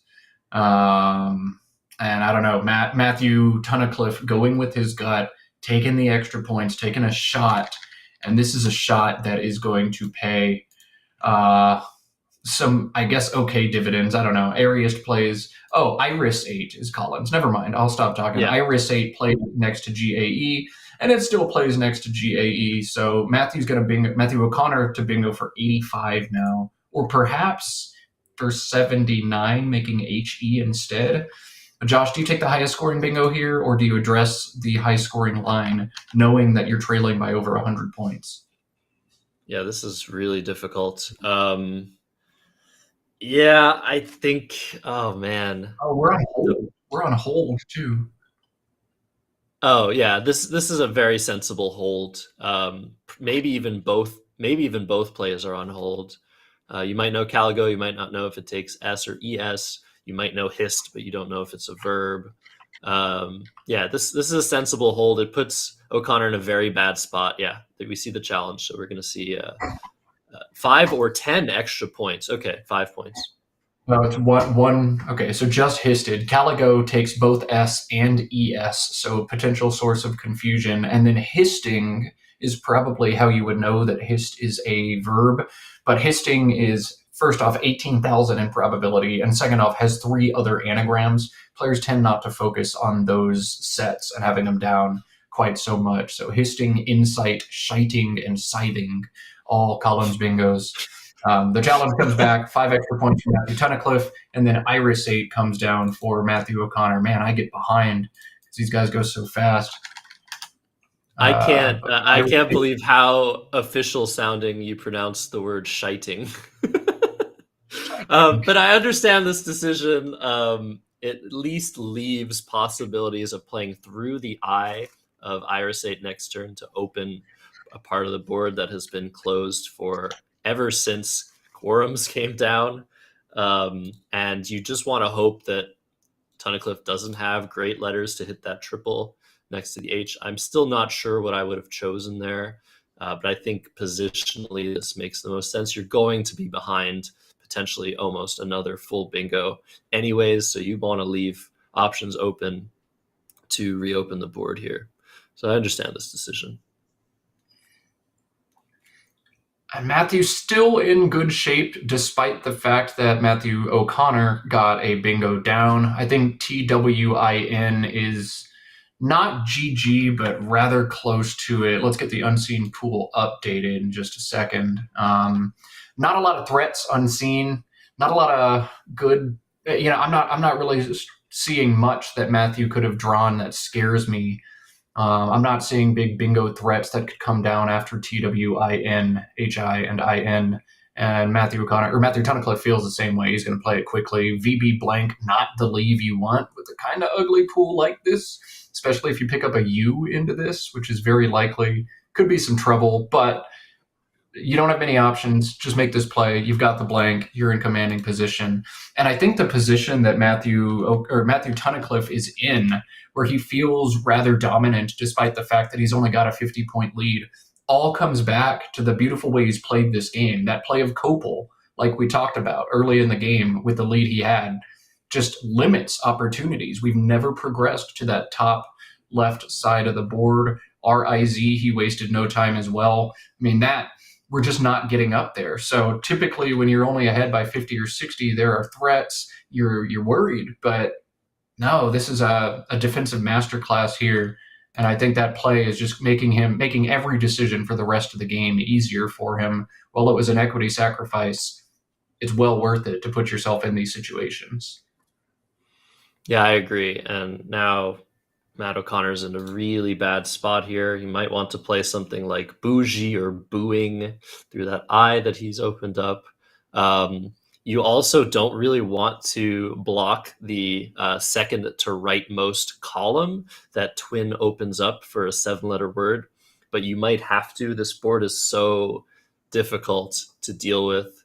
The only breath of fresh air would be playing something, I think, through the eye of irisate, like bougie, and just hoping to draw a big play, or booing. Yeah, booing makes sense as well. It's actually probably harder to deal with the opening that booing creates versus the opening that bougie creates, though the leave is slightly worse, keeping the U. So I think the real reason booing is better is because there's only 4 vowels to be drawn. I think holding EU is not scary in this situation. If you draw the second U, you're dead anyway. But yeah, you got to assume a lot of consonants are coming. I'm holding both the vowels here. I like the idea of booing. And as you said, I think it's a harder line to really deal with the way booing sets up. So I love this decision for Matthew O'Connor, giving himself one last chance. But we know that blank is on Matthew Tunnicliffe's rack.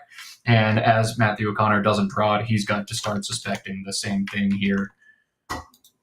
Yeah, and let's get that score updated.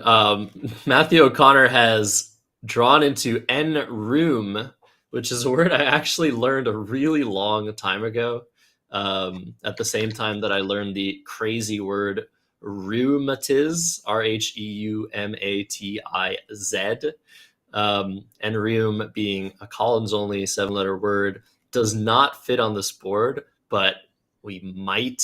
There's a very, very, very small chance that we might see Matthew realize that these unseen letters are really bad. And with his lead, he might decide to play something dangerous, unlikely, very, very unlikely. I think we're going to see a blocky play here. But yeah, the unseen letters are not good from Tunnicliffe's perspective. Are you ahead by enough to play VOE through the O in booing for 14? Yeah, I think so. That's one to do here. BEY beneath booing is actually fine too. I'm making BE and OY. You can't get hit with OBE. There's none left. JOY alone won't hurt you, and there's no O's for JO and JOY. I think you can make BEY beneath and feel secure as well. Or you could actually play BY plays, maybe just BY and set up your own A. Ooh, BY and BY. If you do pick up the J, you draw into Hodge, burning your blank if you need to. I or JO and J blank. Oh yeah, you can't play Vo. Sorry, both of us are. We know the word EVOE. We just aren't used to seeing it. Yeah, thanks chat for pointing that out. You cannot play Vo. Why does he have VE on his rack? Don't do it. But Bevy is not a good play. I think making BY is what Matthew had on his rack, but BEVVY is a good play. Making the blank a second V, because that prevents 7-letter words from fitting underneath the B and the E. Yeah, very interesting turn. I think there are lots of plays that win 100% for Tunnicliffe. I'd want to get rid of the V if I can and try to bingo. So something like BY looks very interesting, because yeah, there are no A's to hurt you. Even the 4-letter BEVY only loses to one exact rack. Truemen, TRUEMEN, is the only thing that you could lose to. But when you're in this position as Matthew Tunnicliffe, you've got to make sure you take this to 100% win. You can't you can't even open up the possibility that Truman happens unless you're getting a ton of spread to make up for that small risk. There's no reason to play 4 tiles and open a bingo line when you've got this lead and this position. So I don't know. You can do a bunch of things. I kind of like this BY idea. Hold 2 vowels, ADEV blank. Maybe you bingo even. Set up ABY and make sure nothing bad happens. I like all of that, but Matthew Tunnicliffe is probably going to figure out how to maximize his opportunity in this situation. I found a play that I really like here. Just BAY, AB, and YO. Just scoring really well, leaving 1 tile in the bag. Again, you cannot be hurt by OB or AB on top of the B. There's no underlapping tiles either to hook AB. But he's playing it on the bottom. He's setting up the J, setting up the J draws. That's very curious. Yeah, it makes sense, but it's so much fewer. Like this also, the on top also sets up the J draws. Oh, it does, yeah. With jab or whatever. Yeah, curious. I mean, this play wins. I mean, that's what you want to do here. But I'm kind of it's hard to imagine playing on top because this just looks so much blockier.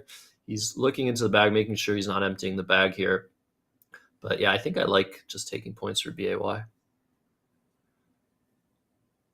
Yeah, there's a bunch of things you can do here. The important thing is don't empty the bag, or if you're going to empty the bag, make sure it's impossible to be bingoed upon. BAY is fine. He's going to draw the blank and now threaten some big stuff. A lot of cool things you could have done there, but again, the big thing is don't play BEVY and put yourself in a situation where you might lose to the nightmare situation where Matthew O'Connor has Truman, and you've got to be able to outrun big stuff. You know, Matthew actually now has Hegumen, Hegumen for 30. You want to make sure you can still live a play like that no matter what, but BAY does score enough and sets up the J. So you're going to be able to live JO and JOY. It's still game over. Right. Yeah. 396 now to 341. Hegumen is possible from Matt O'Connor's perspective if he knows the word. So you might want to just do or die, play off the R and try to draw into that and hope Tunnicliffe A doesn't know it or doesn't see it. But I think here you're just playing HM maybe, and Hoy and MO, and just taking points and saying, yeah, you got this. If I draw the blank, I'm probably going to lose by a little bit. Juve is the threat with ET, I think, which, yeah, Matthew Tunnicliffe will always have, and it'll always be enough to win. But yeah, I think this is the decision to make. Yeah. So HM, you got to take away the J opportunity. I think that's probably fine, but you've got to know, as Matthew, this is a game over situation. We're 0% to win. Let me just make sure I don't also add insult to injury by getting hit with a J bomb. Yeah, we see Matthew Tunnicliffe motioning O'Connor to draw the last tile in the bag. I wonder if Matt O'Connor was maybe forgetful or not aware there was a tile in the bag. That will sometimes happen.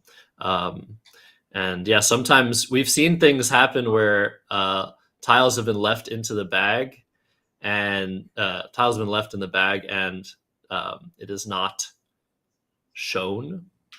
Like one of the players is just like, okay, whatever.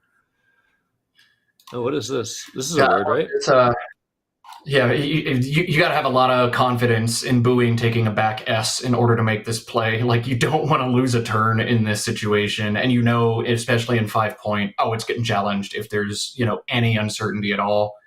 But he is confident enough to play it. That's cool stuff. That really demonstrates a great grasp on the lexicon and the hooks. I think he's on hold now. Interestingly, this is not, according to Quackle, optimal That's not game, because, but yeah, you're not leaving yourself with an outplay. Right. If you play Jugged, Jugged, that seems to be Quackle's choice, holding VT. Yeah, you threaten get to play vet. Yeah, that's what I was looking at. But maybe if you get the 5 points, how much worse is it? if it's within 5 points and you think there's a decent chance you're getting the 5 points, then it might be worth doing. Oh yeah, it's 6 points down from jugged. And yeah, I mean, you have to know that Tunnicliffe knows the ing words so well. Yeah, no challenge. Trust here. We have some trust, and trust in the building. Yeah. All right. So ENE, the play for Matthew O'Connor. It's going to make it 399 to 438. Matthew Tunnicliffe unable to go out with the DEV combination. So I think he plays DEV through the E and Iris 8. And we're nearly done with this one. Actually, SEV down from the S. Slightly better by 1 point. Yeah. This one's over. This was a good game. And we finally see the right side curse lifted. What do you think? Yeah, I like it. Matthew Tunnicliffe, the one to finally shake off the right side curse. And you know what he needed to do to make that happen? He needed to provide content that quorums with the unseen M. I was so confused. He just started putting down his tiles. And I'm like, dog, what are you doing? He must have known it was an M or peeked and immediately played it. That was fun, though. That's how you beat the curse. You provide the content. Yeah, and very surprisingly, I mean, this was such a close game. We thought it might be just another one-sided game, but Matt O'Connor fought super hard here, giving himself chances, stumbling a bit along the way. Tunnicliffe as well, maybe making some small mistakes, but very high-level play. And we have a final score here. Congrats to Tunnicliffe. Yeah, that was a good game, and yeah, now 2 back-to-back games that were actually interesting, reasonable, and required thought even on the later turns. So I'm grateful for that after watching some ugly stuff earlier. You know, you never know what you're going to get in Scrabble. We have 2 more Collins games this morning, and we will wait, 2 more, 1 more. I lost track. 1 more. We have more Scrabble coming today for sure. There's going to be more Scrabble. 1 more Collins game this morning. We'll do a lunch break and then back at 2:45 Eastern time with NWL play in the afternoon. If you haven't yet, make sure you like this video. The more likes we get, the more people YouTube suggests this to. Subscribe to the channel if you like watching Scrabble on the internet. Let's Play Scrabble has a lot of Scrabble. And we are going to cut to just a very brief break while we wrangle the players for our next round. So y'all don't go anywhere. We will be back shortly.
Howdy and welcome back, folks. One more game of CSW from the morning session of the Canadian Scrabble Classic.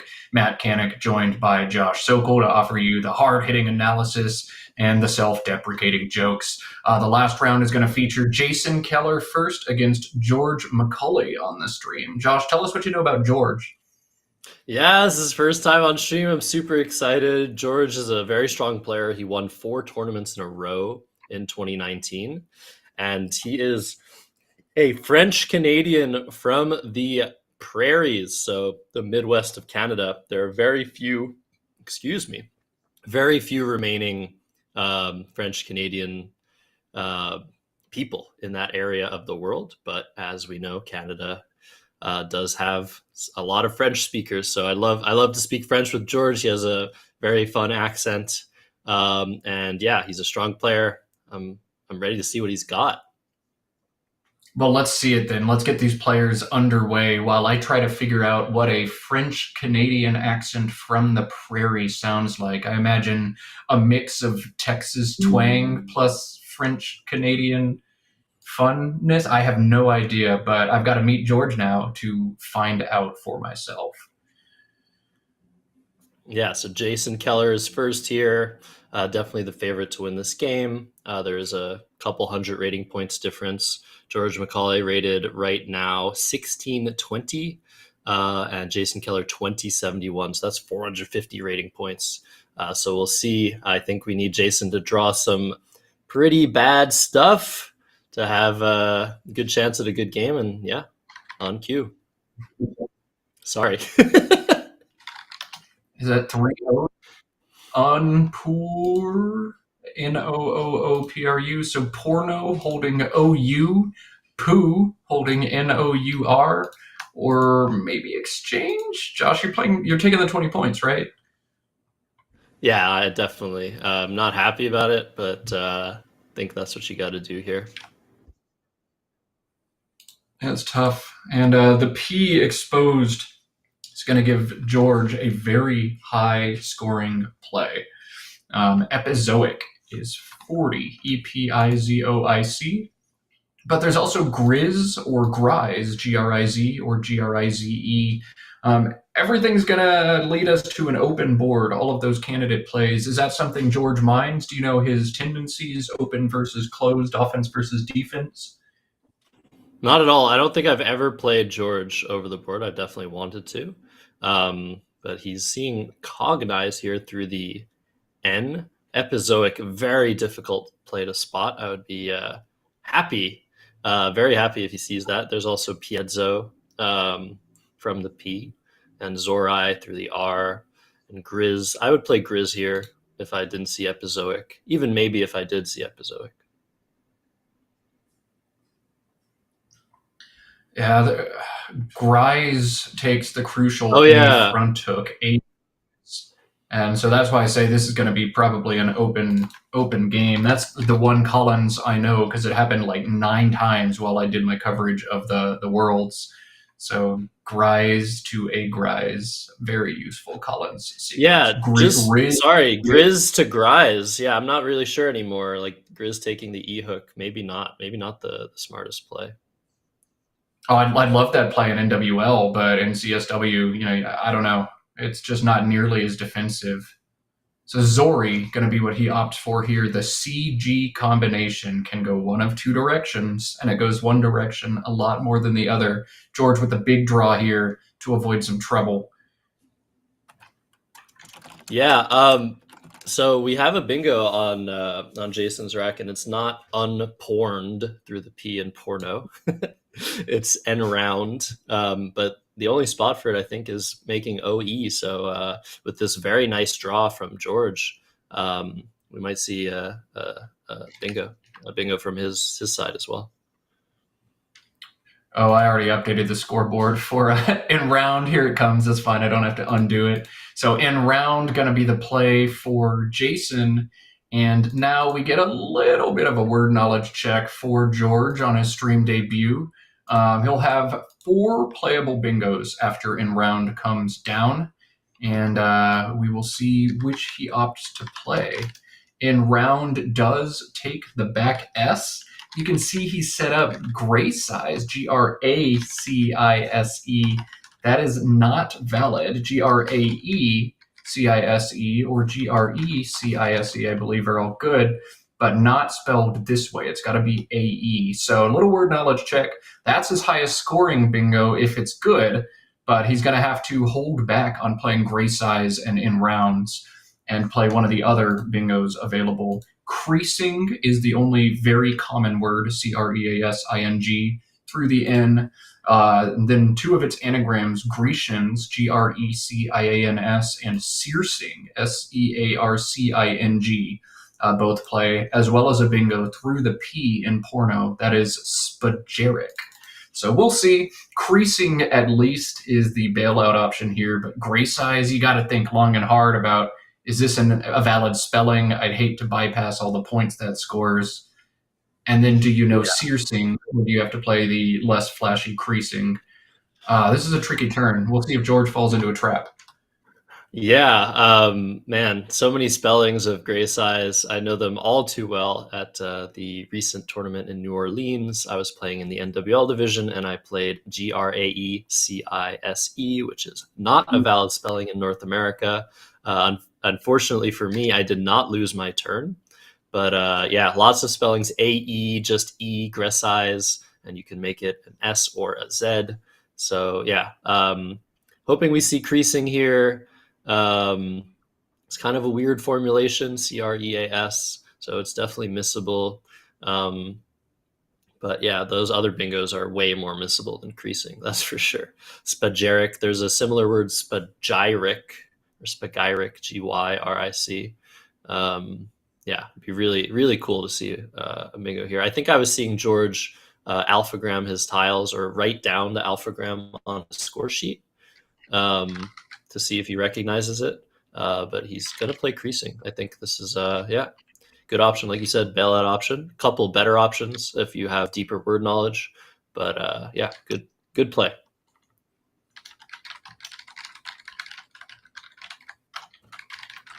Yeah, he avoided the trip. The trap, I think, is the big thing. You don't play gray size. You play creasing here. Take what you're certain of.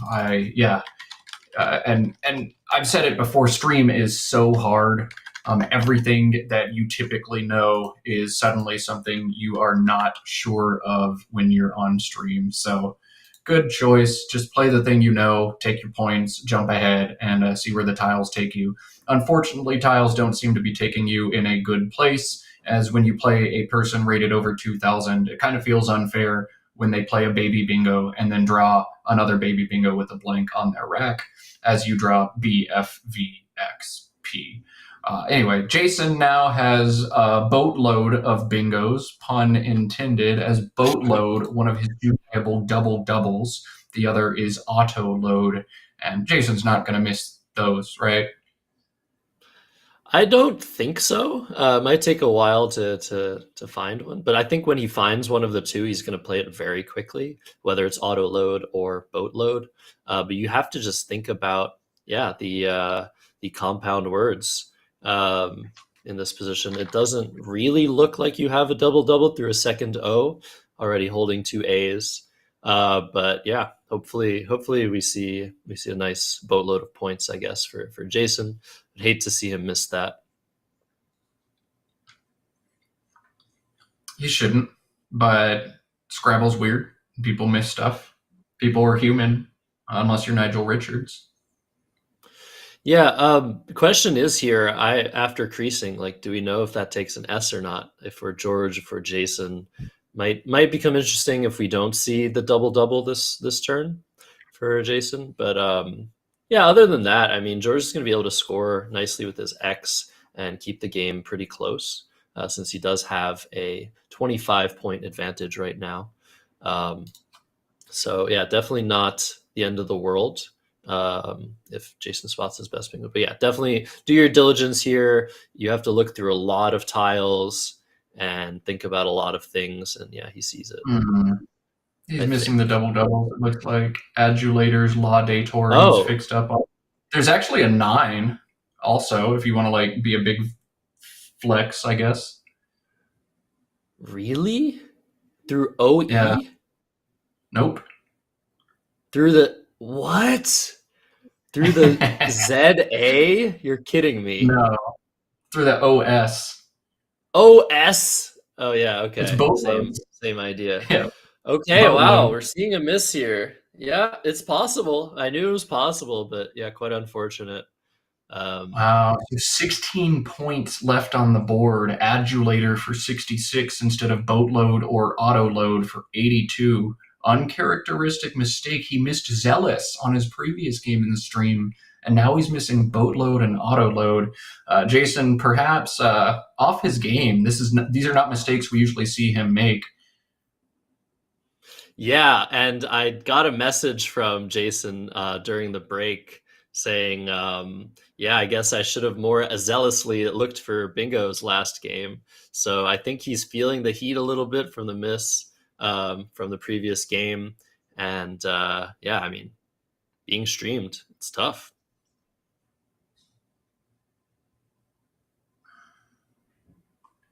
Hot sauce? What happened?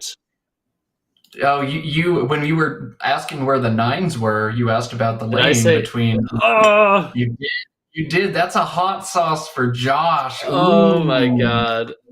Okay, can we get Canadian. our producer? I don't know if our producer is ready to show this, but I will He's prepare the hot sauce on my spoon. You prepare the so hot that I sauce don't on your forget. spoon. Once we have a turn that might take a few minutes, we'll get Josh and his punishment. Thank you to Mopo in the chat for calling us out on that horrific American pronunciation of the last letter of the alphabet. We'll be doing this all weekend, I think, because why not? I'm having fun with it. My heartburn, not so much, but that's what Tums are for. How dare you, Mopo? So we're seeing right. EX rather than AX, which I think is a very heads-up decision from George to keep the A, which is a better, I guess, scoring tile with the F, V, P, and B that he's leaving on his rack. I wouldn't be surprised if this play does better in a simulation of the engine than AX. Yeah, in general, like, okay, the E is a better tile than the A, so I'm going to play the A instead of the E. Like, that's just so easy to fixate on that mindset. But I like the decision. The only thing is holding the E gives you AXE plays next turn if the spot stays there. But this is not a spot I expect to stay there very often, and I think the A meshes a lot better with those horrific consonants you have to leave on your rack. So I agree, heads up play by George. A little out of the box thinking, which is what we like to see on board one, especially when it's smart.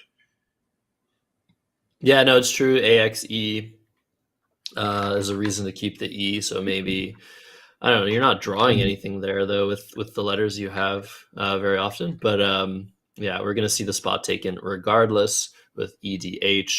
That looks like a good play from Jason, unless he had another bingo there, but I don't think so. No, he did not have another bingo there. EDH, clearly, I think the equity play here, and Jason not wasting any time to make it. So Jason now, oh God, I got way behind on the scores. I was thinking about hot sauce and fantasy baseball. Look at me, fire me. George, that FVBP combination, he had to keep it all, but he's showing exactly why keeping the A was important here, as now he's got options like Flava that he wouldn't otherwise have. Otherwise, he'd be locked into fave only, I think. In general, E is better for bingoing, A is better for overlapping. So when you know you've got FBPV, you're going to be overlapping. Probably better to hold the A here. Yeah, I like that. And I think Flava, just try to play off as many tiles as you can. FLAVA. Yeah, oh, he's playing just Fava. I would play the L as well, but I also like how this sets up the B for some scoring opportunities next turn. Oh no, you're holding the L for Zoril. Again, heads up. Nice job, George. That's good. That's good. Yeah, I think this is interesting. I mean, the L helps the PB so much. If you're going to want one letter to go with a P and a B, it's an L. But I think maybe you should have taken the points in this case. Not really sure. But yeah, the underlaps of Fava, which I feel like you should have to trade hot sauce for saying Fiva. But yeah, I like this decision as well. I should probably know Fava as the pharmacist I am or whatever. But anyway, speaking of things that we need to be doing with hot sauce, let's see if our producer's back. Let's see if it's time for Josh's punishment here. No, don't be back. Don't do it. Producer is still not back. All right, Josh, you get to avoid the punishment for just another minute, but We're gonna make it happen. We're gonna make it happen. We see again creasings. Does anybody know if creasings is a word? Nobody has said anything, I think, in chat about creasings. I wouldn't play it. I would challenge it. But again, it might happen. If you have a 7-letter word ending in S and there's nowhere to play it on the board, we might see creasings. It's so easy to gerendize those ings words, and they're almost never good. Even in CSW, they almost never take the S. But that is one where it's like I could totally see it being good. I could see, the creasings on my shirt that I've ironed out or whatever. It's tough. It's tough. So what's Jason to do here? Does he not have a good way of getting rid of his Q? No, I don't. I mean, the only reasonable plays are QI and IF or QI and PI, and I don't know that you're looking to make either one of those plays. I like having Zori available to catch that L next turn. I think Jason is thinking about playing just MEWL and Zoril, but that gives back, if your opponent has an S, it gives back just enormous underlaps for 50. And I think David Eldar said just before Worlds, like, that's what you want to dodge. If they've got a bingo, they've got a bingo, but you can't let them just like score 50. So I don't know that WL is the thing you want to do. This is crazy. I mean, this is really awesome. I understand perfectly why Jason Keller is making this move and keeping the Q. If he simply draws an A, he has QUA through the U of N round. He can draw into plays through the blank U of Adulator as well. So many options to improve this Q. So I think it's well worth keeping here, but I might prefer playing WEM. Not Mu in the same spot next to under the F and the A, because that sets up an S hook that Jason doesn't have. But yeah, I like the decision to keep the Q here. It's not going to work out, as it so often doesn't, I think, with the Q. But yeah, great decision. Yeah, no, that the Q surprisingly powerful on this board, but Jason does not draw one of the 4 A's he was looking for, and his opponent has that worst case scenario. I do have the S, and Biles plays right now for a gazillion points, but George is going to hold on to the S instead. Pleb is 35, Biles is 45. I think both of those plays make sense, but man, I would love to pounce and score 45 right now if I could. Absolutely. Yeah, I like this play of pleb with a small deficit. You really want to leave your bingo options open. Scoring 45 now is great, but what's going to happen next turn? You're going to be down and you're not even going to have an S, most likely. Again, I think this play of Mule was a mistake by Jason Keller to not cover that spot to create an S hook. If he drew EA and kept the L, he had equali through the U for like 80 points. And now, yeah, he doesn't have that L for the extra balance. And it's a kind of a weird position. What do you do here? There are a bunch of like ridiculous and insane words possible. DOITIT plays down from the D in round. TITOKI plays through the T in adulator. I'm learning a lot of new words on this turn. Or if you want to be very boring, you can play quit through the blank U for 12 and get rid of the Q. But I think, as we've discussed, the Q is powerful on this board. I like playing Toki, but I don't. But not like here. Playing... Yeah, you knocked out your own Q spot. We're gonna see a challenge, I think. Sorry about that. Cool that you knew the word, but you're going to hold QO and knock out your spot instead of holding QT and keeping your spot available. This is interesting. You are getting the 5 points, which is cool. If this didn't take an S, I would love this placement. Like, okay, set the trap, but it does. So I don't know. George does not put his tiles face down. Hopefully, Jason Keller doesn't get a glimpse. He's going to see him coming back. Walks right by him. We'll see. It's one of the things you're supposed to do. People often forget when you go for a challenge, put your tiles face down. I don't know if Jason spotted anything, but yeah, I don't like this decision at all by Jason for the reasons you mentioned. Titoki taking an S, blocking that really cool spot. I wonder if he just didn't think about the spot when playing Mule and he was more focused on the U and Azulator or the other options that he could draw on the top left of the board. But let's see what he gets. O-A-W. Oof. I mean, this track looks a lot better if you keep your T, right? All of a sudden you've got plays, but I don't know. It's one of those things you see this word and you're like, I'm so excited, man. This is going to bail me out of this rack, but oh, you got to play it through the T. Got to play it through the T. He drew the A he needed too. QUA is waiting for him. Man, Quake. He has Quake. He's Quake if there, he plays it in the right. that's one of my pet peeves, by the way, like saying, oh, he would have had this if he played the other play. No, he would have drawn different letters. You can't say that. But yeah, nowhere for walk. Or no, you can play just walk from the W and Mule. So that's going to save Jason's life. WAQF, one of our favorite words here. I think George had Ariary lined up through the A and adulator, which is a really weird monetary unit word, does not pluralize in any way. But now he's got some troublesome options. He really wants to get rid of one of those I's. Yeah, AIRY beneath pleb with 4 underlaps. Clearly the play for him here, but that is tough to notice. You're looking to play down from the P, not beneath the P. If we don't see that, you see he's looking at Parry, Parry, holding double I's with a ton of vowels unseen. You're going to get into trouble there.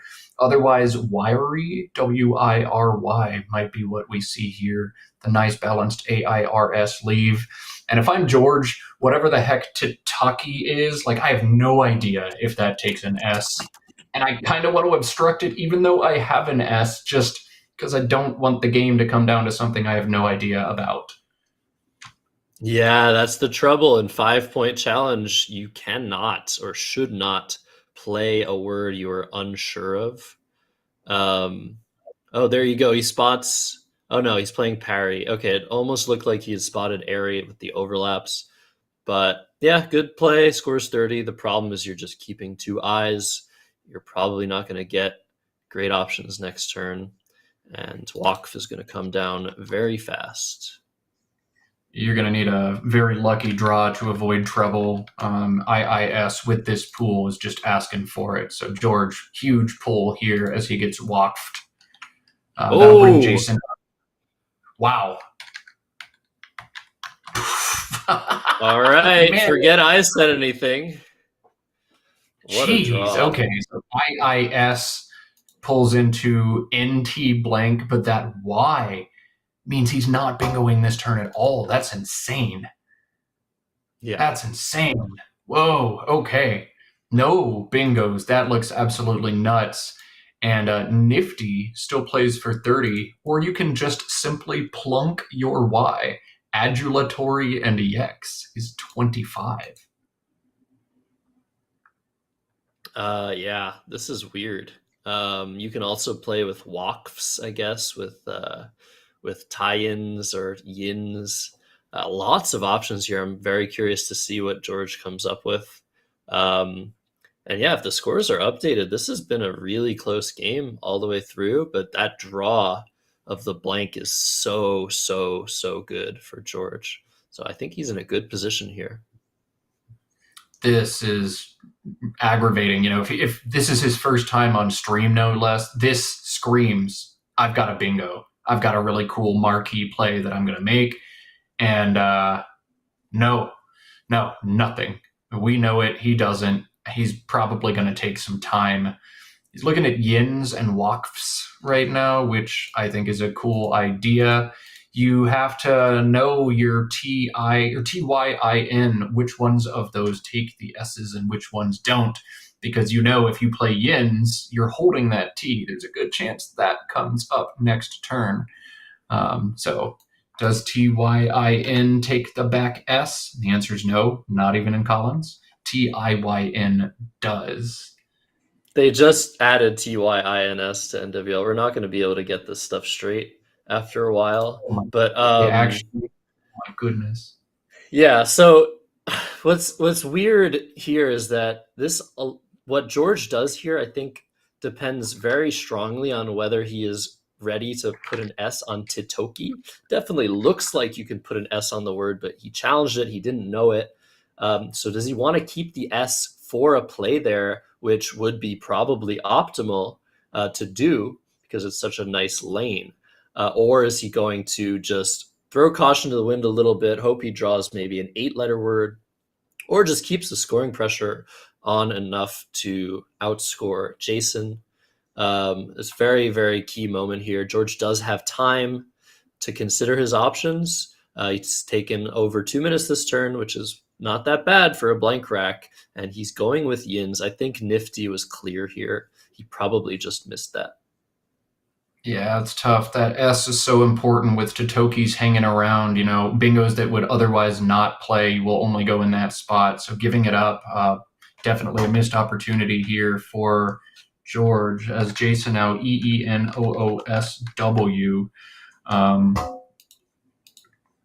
Without the blank on his rack, is going to need a little bit of assistance, I think, to catch up into this game, though George gave him some assistance with what was likely a blunder on the last play. WOE beneath pleb looks to be the thing you do here, right? Is there more nuance to this position, or is this kind of a straightforward one? I don't think you can play that.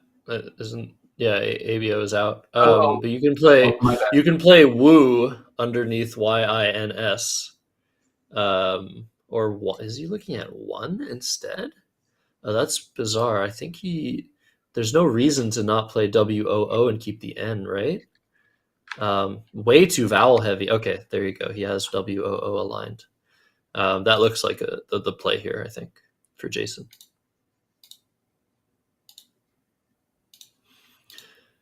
And look at this for George. He has the M hook for AA. The question is, does he have a 7-letter word on that lane, that top second to top row? I don't see one, but he might want to keep the C if he doesn't spot a bingo here, and maybe make. Can he even make a play through the Q? He has the U now for the Q, but again, like we see how bad the Q is, even when you have words with it or the U with it. There's just not much to do a lot of the time. A very, very tough spot for George here.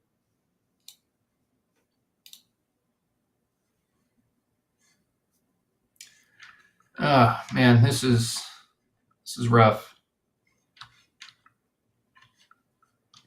Yeah, what are you seeing here? Oh, he's looking at Mike and MAA. That makes sense. Again, the scores are close. Let's get that updated for the viewers.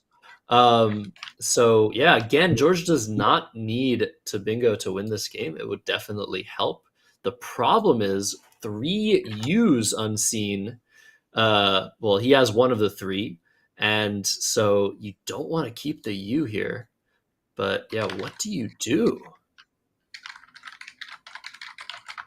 A dictum for 31 down from the D is awesome. It's also terrifying. You've got to know whether dicta is the plural or dictums or both. It's also very hard to spot. You're looking to probably play a little bit shorter here. I don't know. This is a very strange turn and a game that has turned very weird very fast. Yeah, I think the play might be Quim from the Q, or maybe quit no, quit doesn't make sense.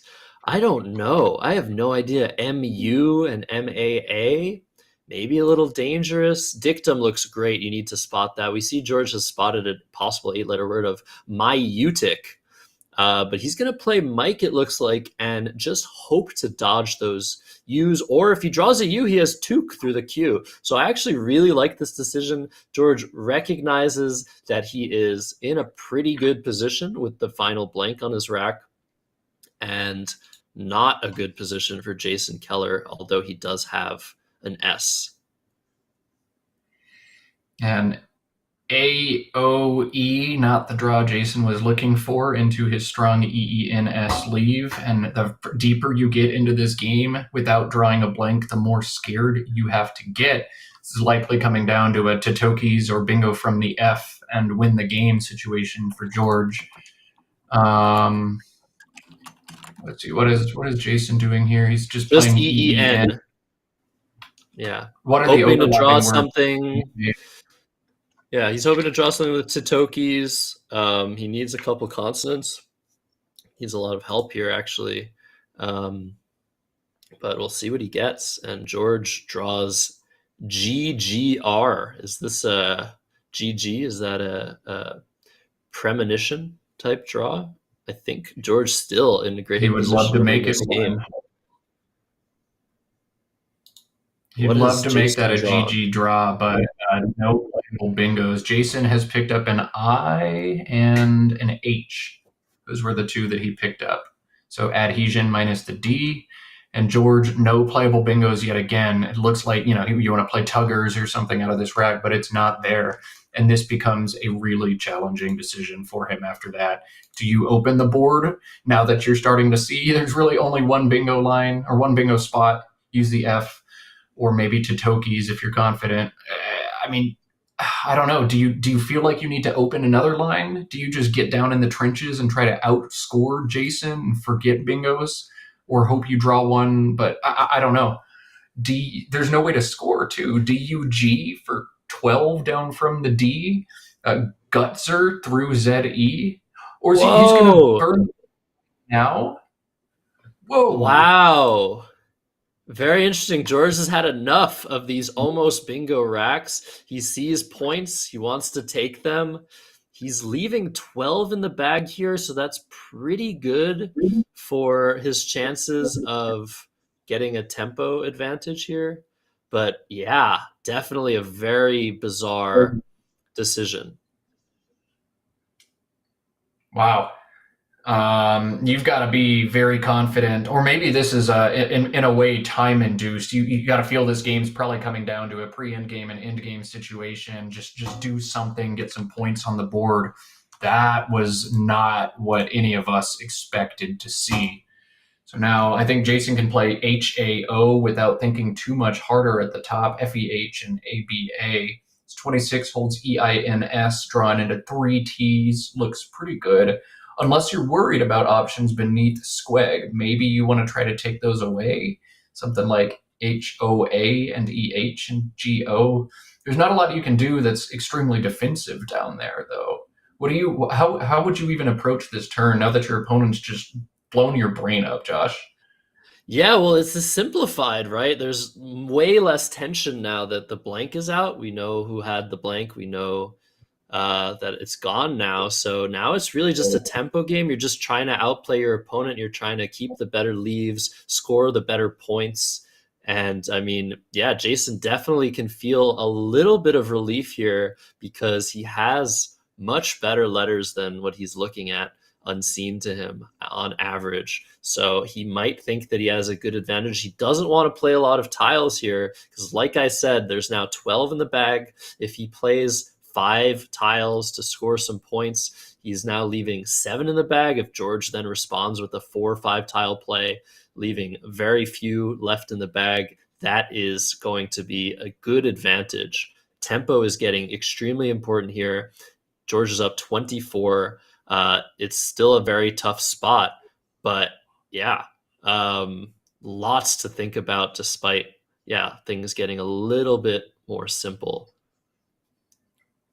So Jason doing what we thought he would probably do, HAO coming down, and George is going to try to capitalize on the J that he just found, AGIJRTU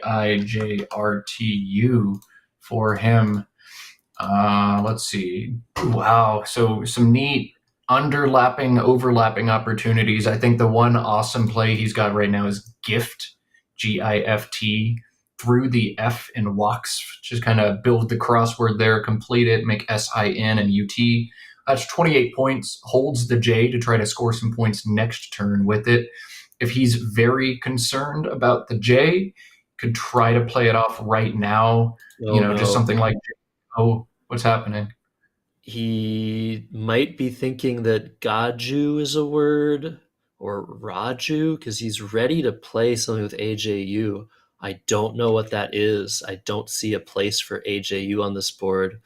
If he phonies here, that is huge for Jason, who's now up by 2. But it's still a game. What's crazy about this position, unless Jason has a bingo here, it is still a game even if George loses his turn. I have no idea who's going to win, and I'm here for it. This is what we signed up for. This is why we're watching the stream. What is going to happen, man? And there's 2 ins to be drawn, so IG, kind of a combination you want to keep. I can see if you think Godri's a word, it's a no-brainer play, but otherwise, I don't know. I mean, we might see JUT to the T in Titoki. We might see JUGA down to the A and adulator. Up jets is kind of cool through the P and then the E down to the blank. If you really want to shed the JU together as well. But I don't know. I think if you spot gift, hold the J, and try to hit some points next turn with it, that's probably what you got to do here. Yeah, gift is a very good play here. The J can improve. You can score very well with the J, potentially with some draws. I like this idea of just jar, score some points, maybe hope for an N. But this is going down to the wire. Oh my goodness. This is now a situation where there are 6 tiles in the bag, which favors Jason. You can play 3 tiles or 4 tiles and take a small lead. And oh gosh, the U, the duplicated T, this might be over, folks. This was a terrible draw, but gift still available if George spots it. I think this might be it. I don't know. He's up by 19 points. Jason has a number of options, but all of them have their warts for various reasons. GIBE is an equity play, or GLIB just scores some points. But looking at this pool, am I going to get bingoed on? Do I need to be worried about that? Am I okay to open this board? Maybe I keep things tight and just try to cash on Titokis late in the game.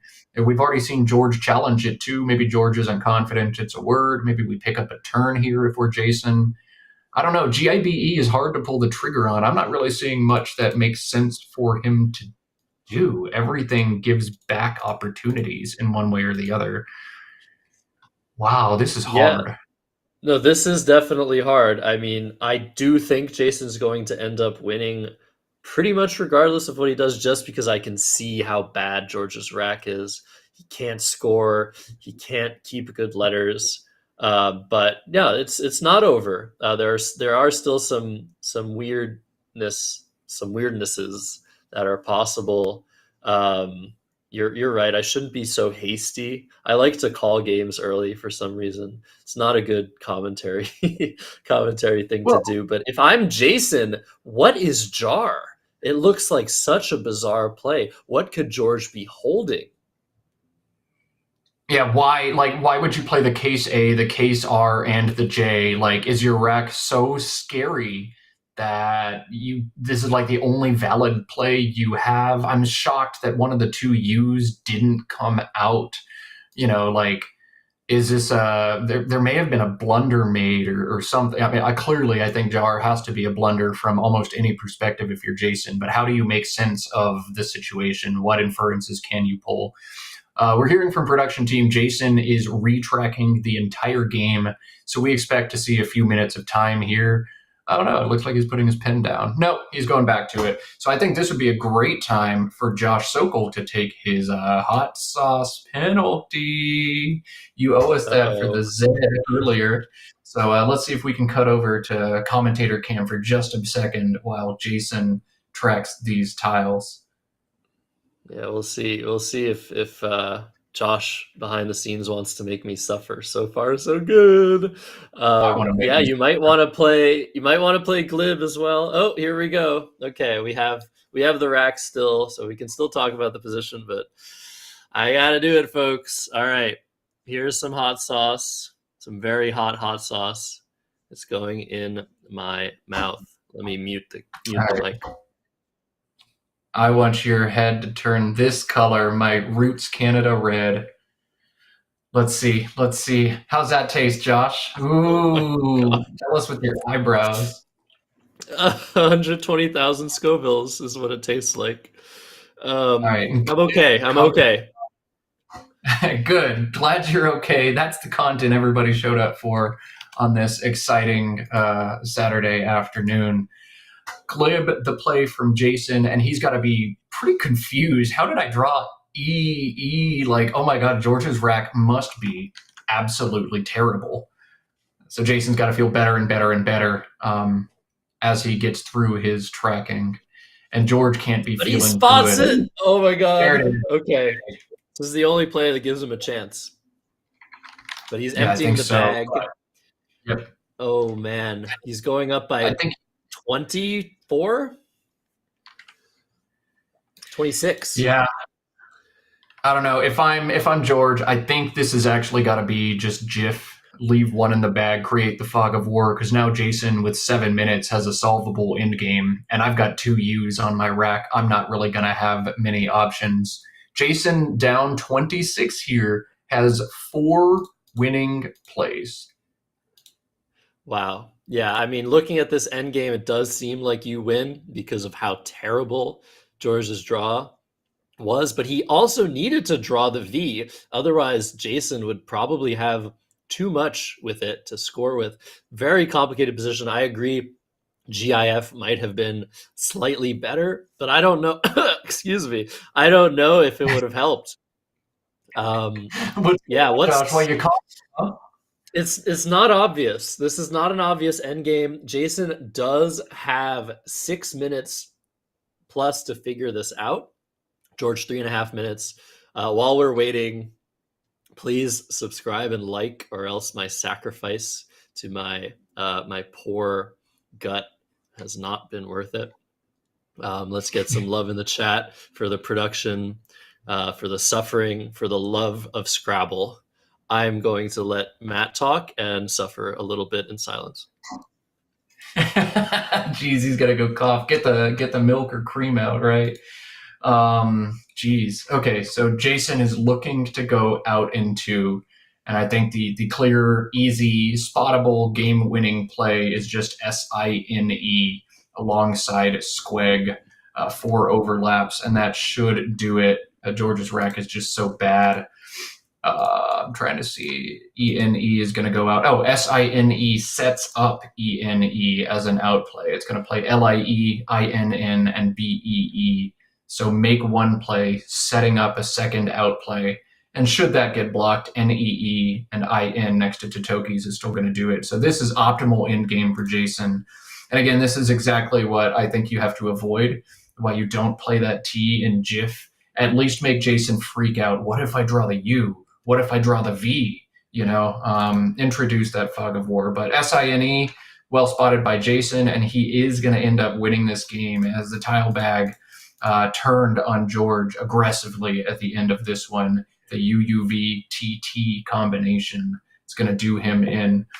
SINE puts Jason ahead by 3 points, and George's best in-game sequence of just stud is still going to lose this game for him. So yeah, that's keep talking, Matt. Keep talking. Yeah. So that's all she wrote in this one, and that's all she's going to write for the morning Collins session. We will be back at the Canadian Scrabble Classic this afternoon with 4 games of NWL beginning at 2:45 Eastern Time. So y'all be ready to join us then, get some lunch in the interim.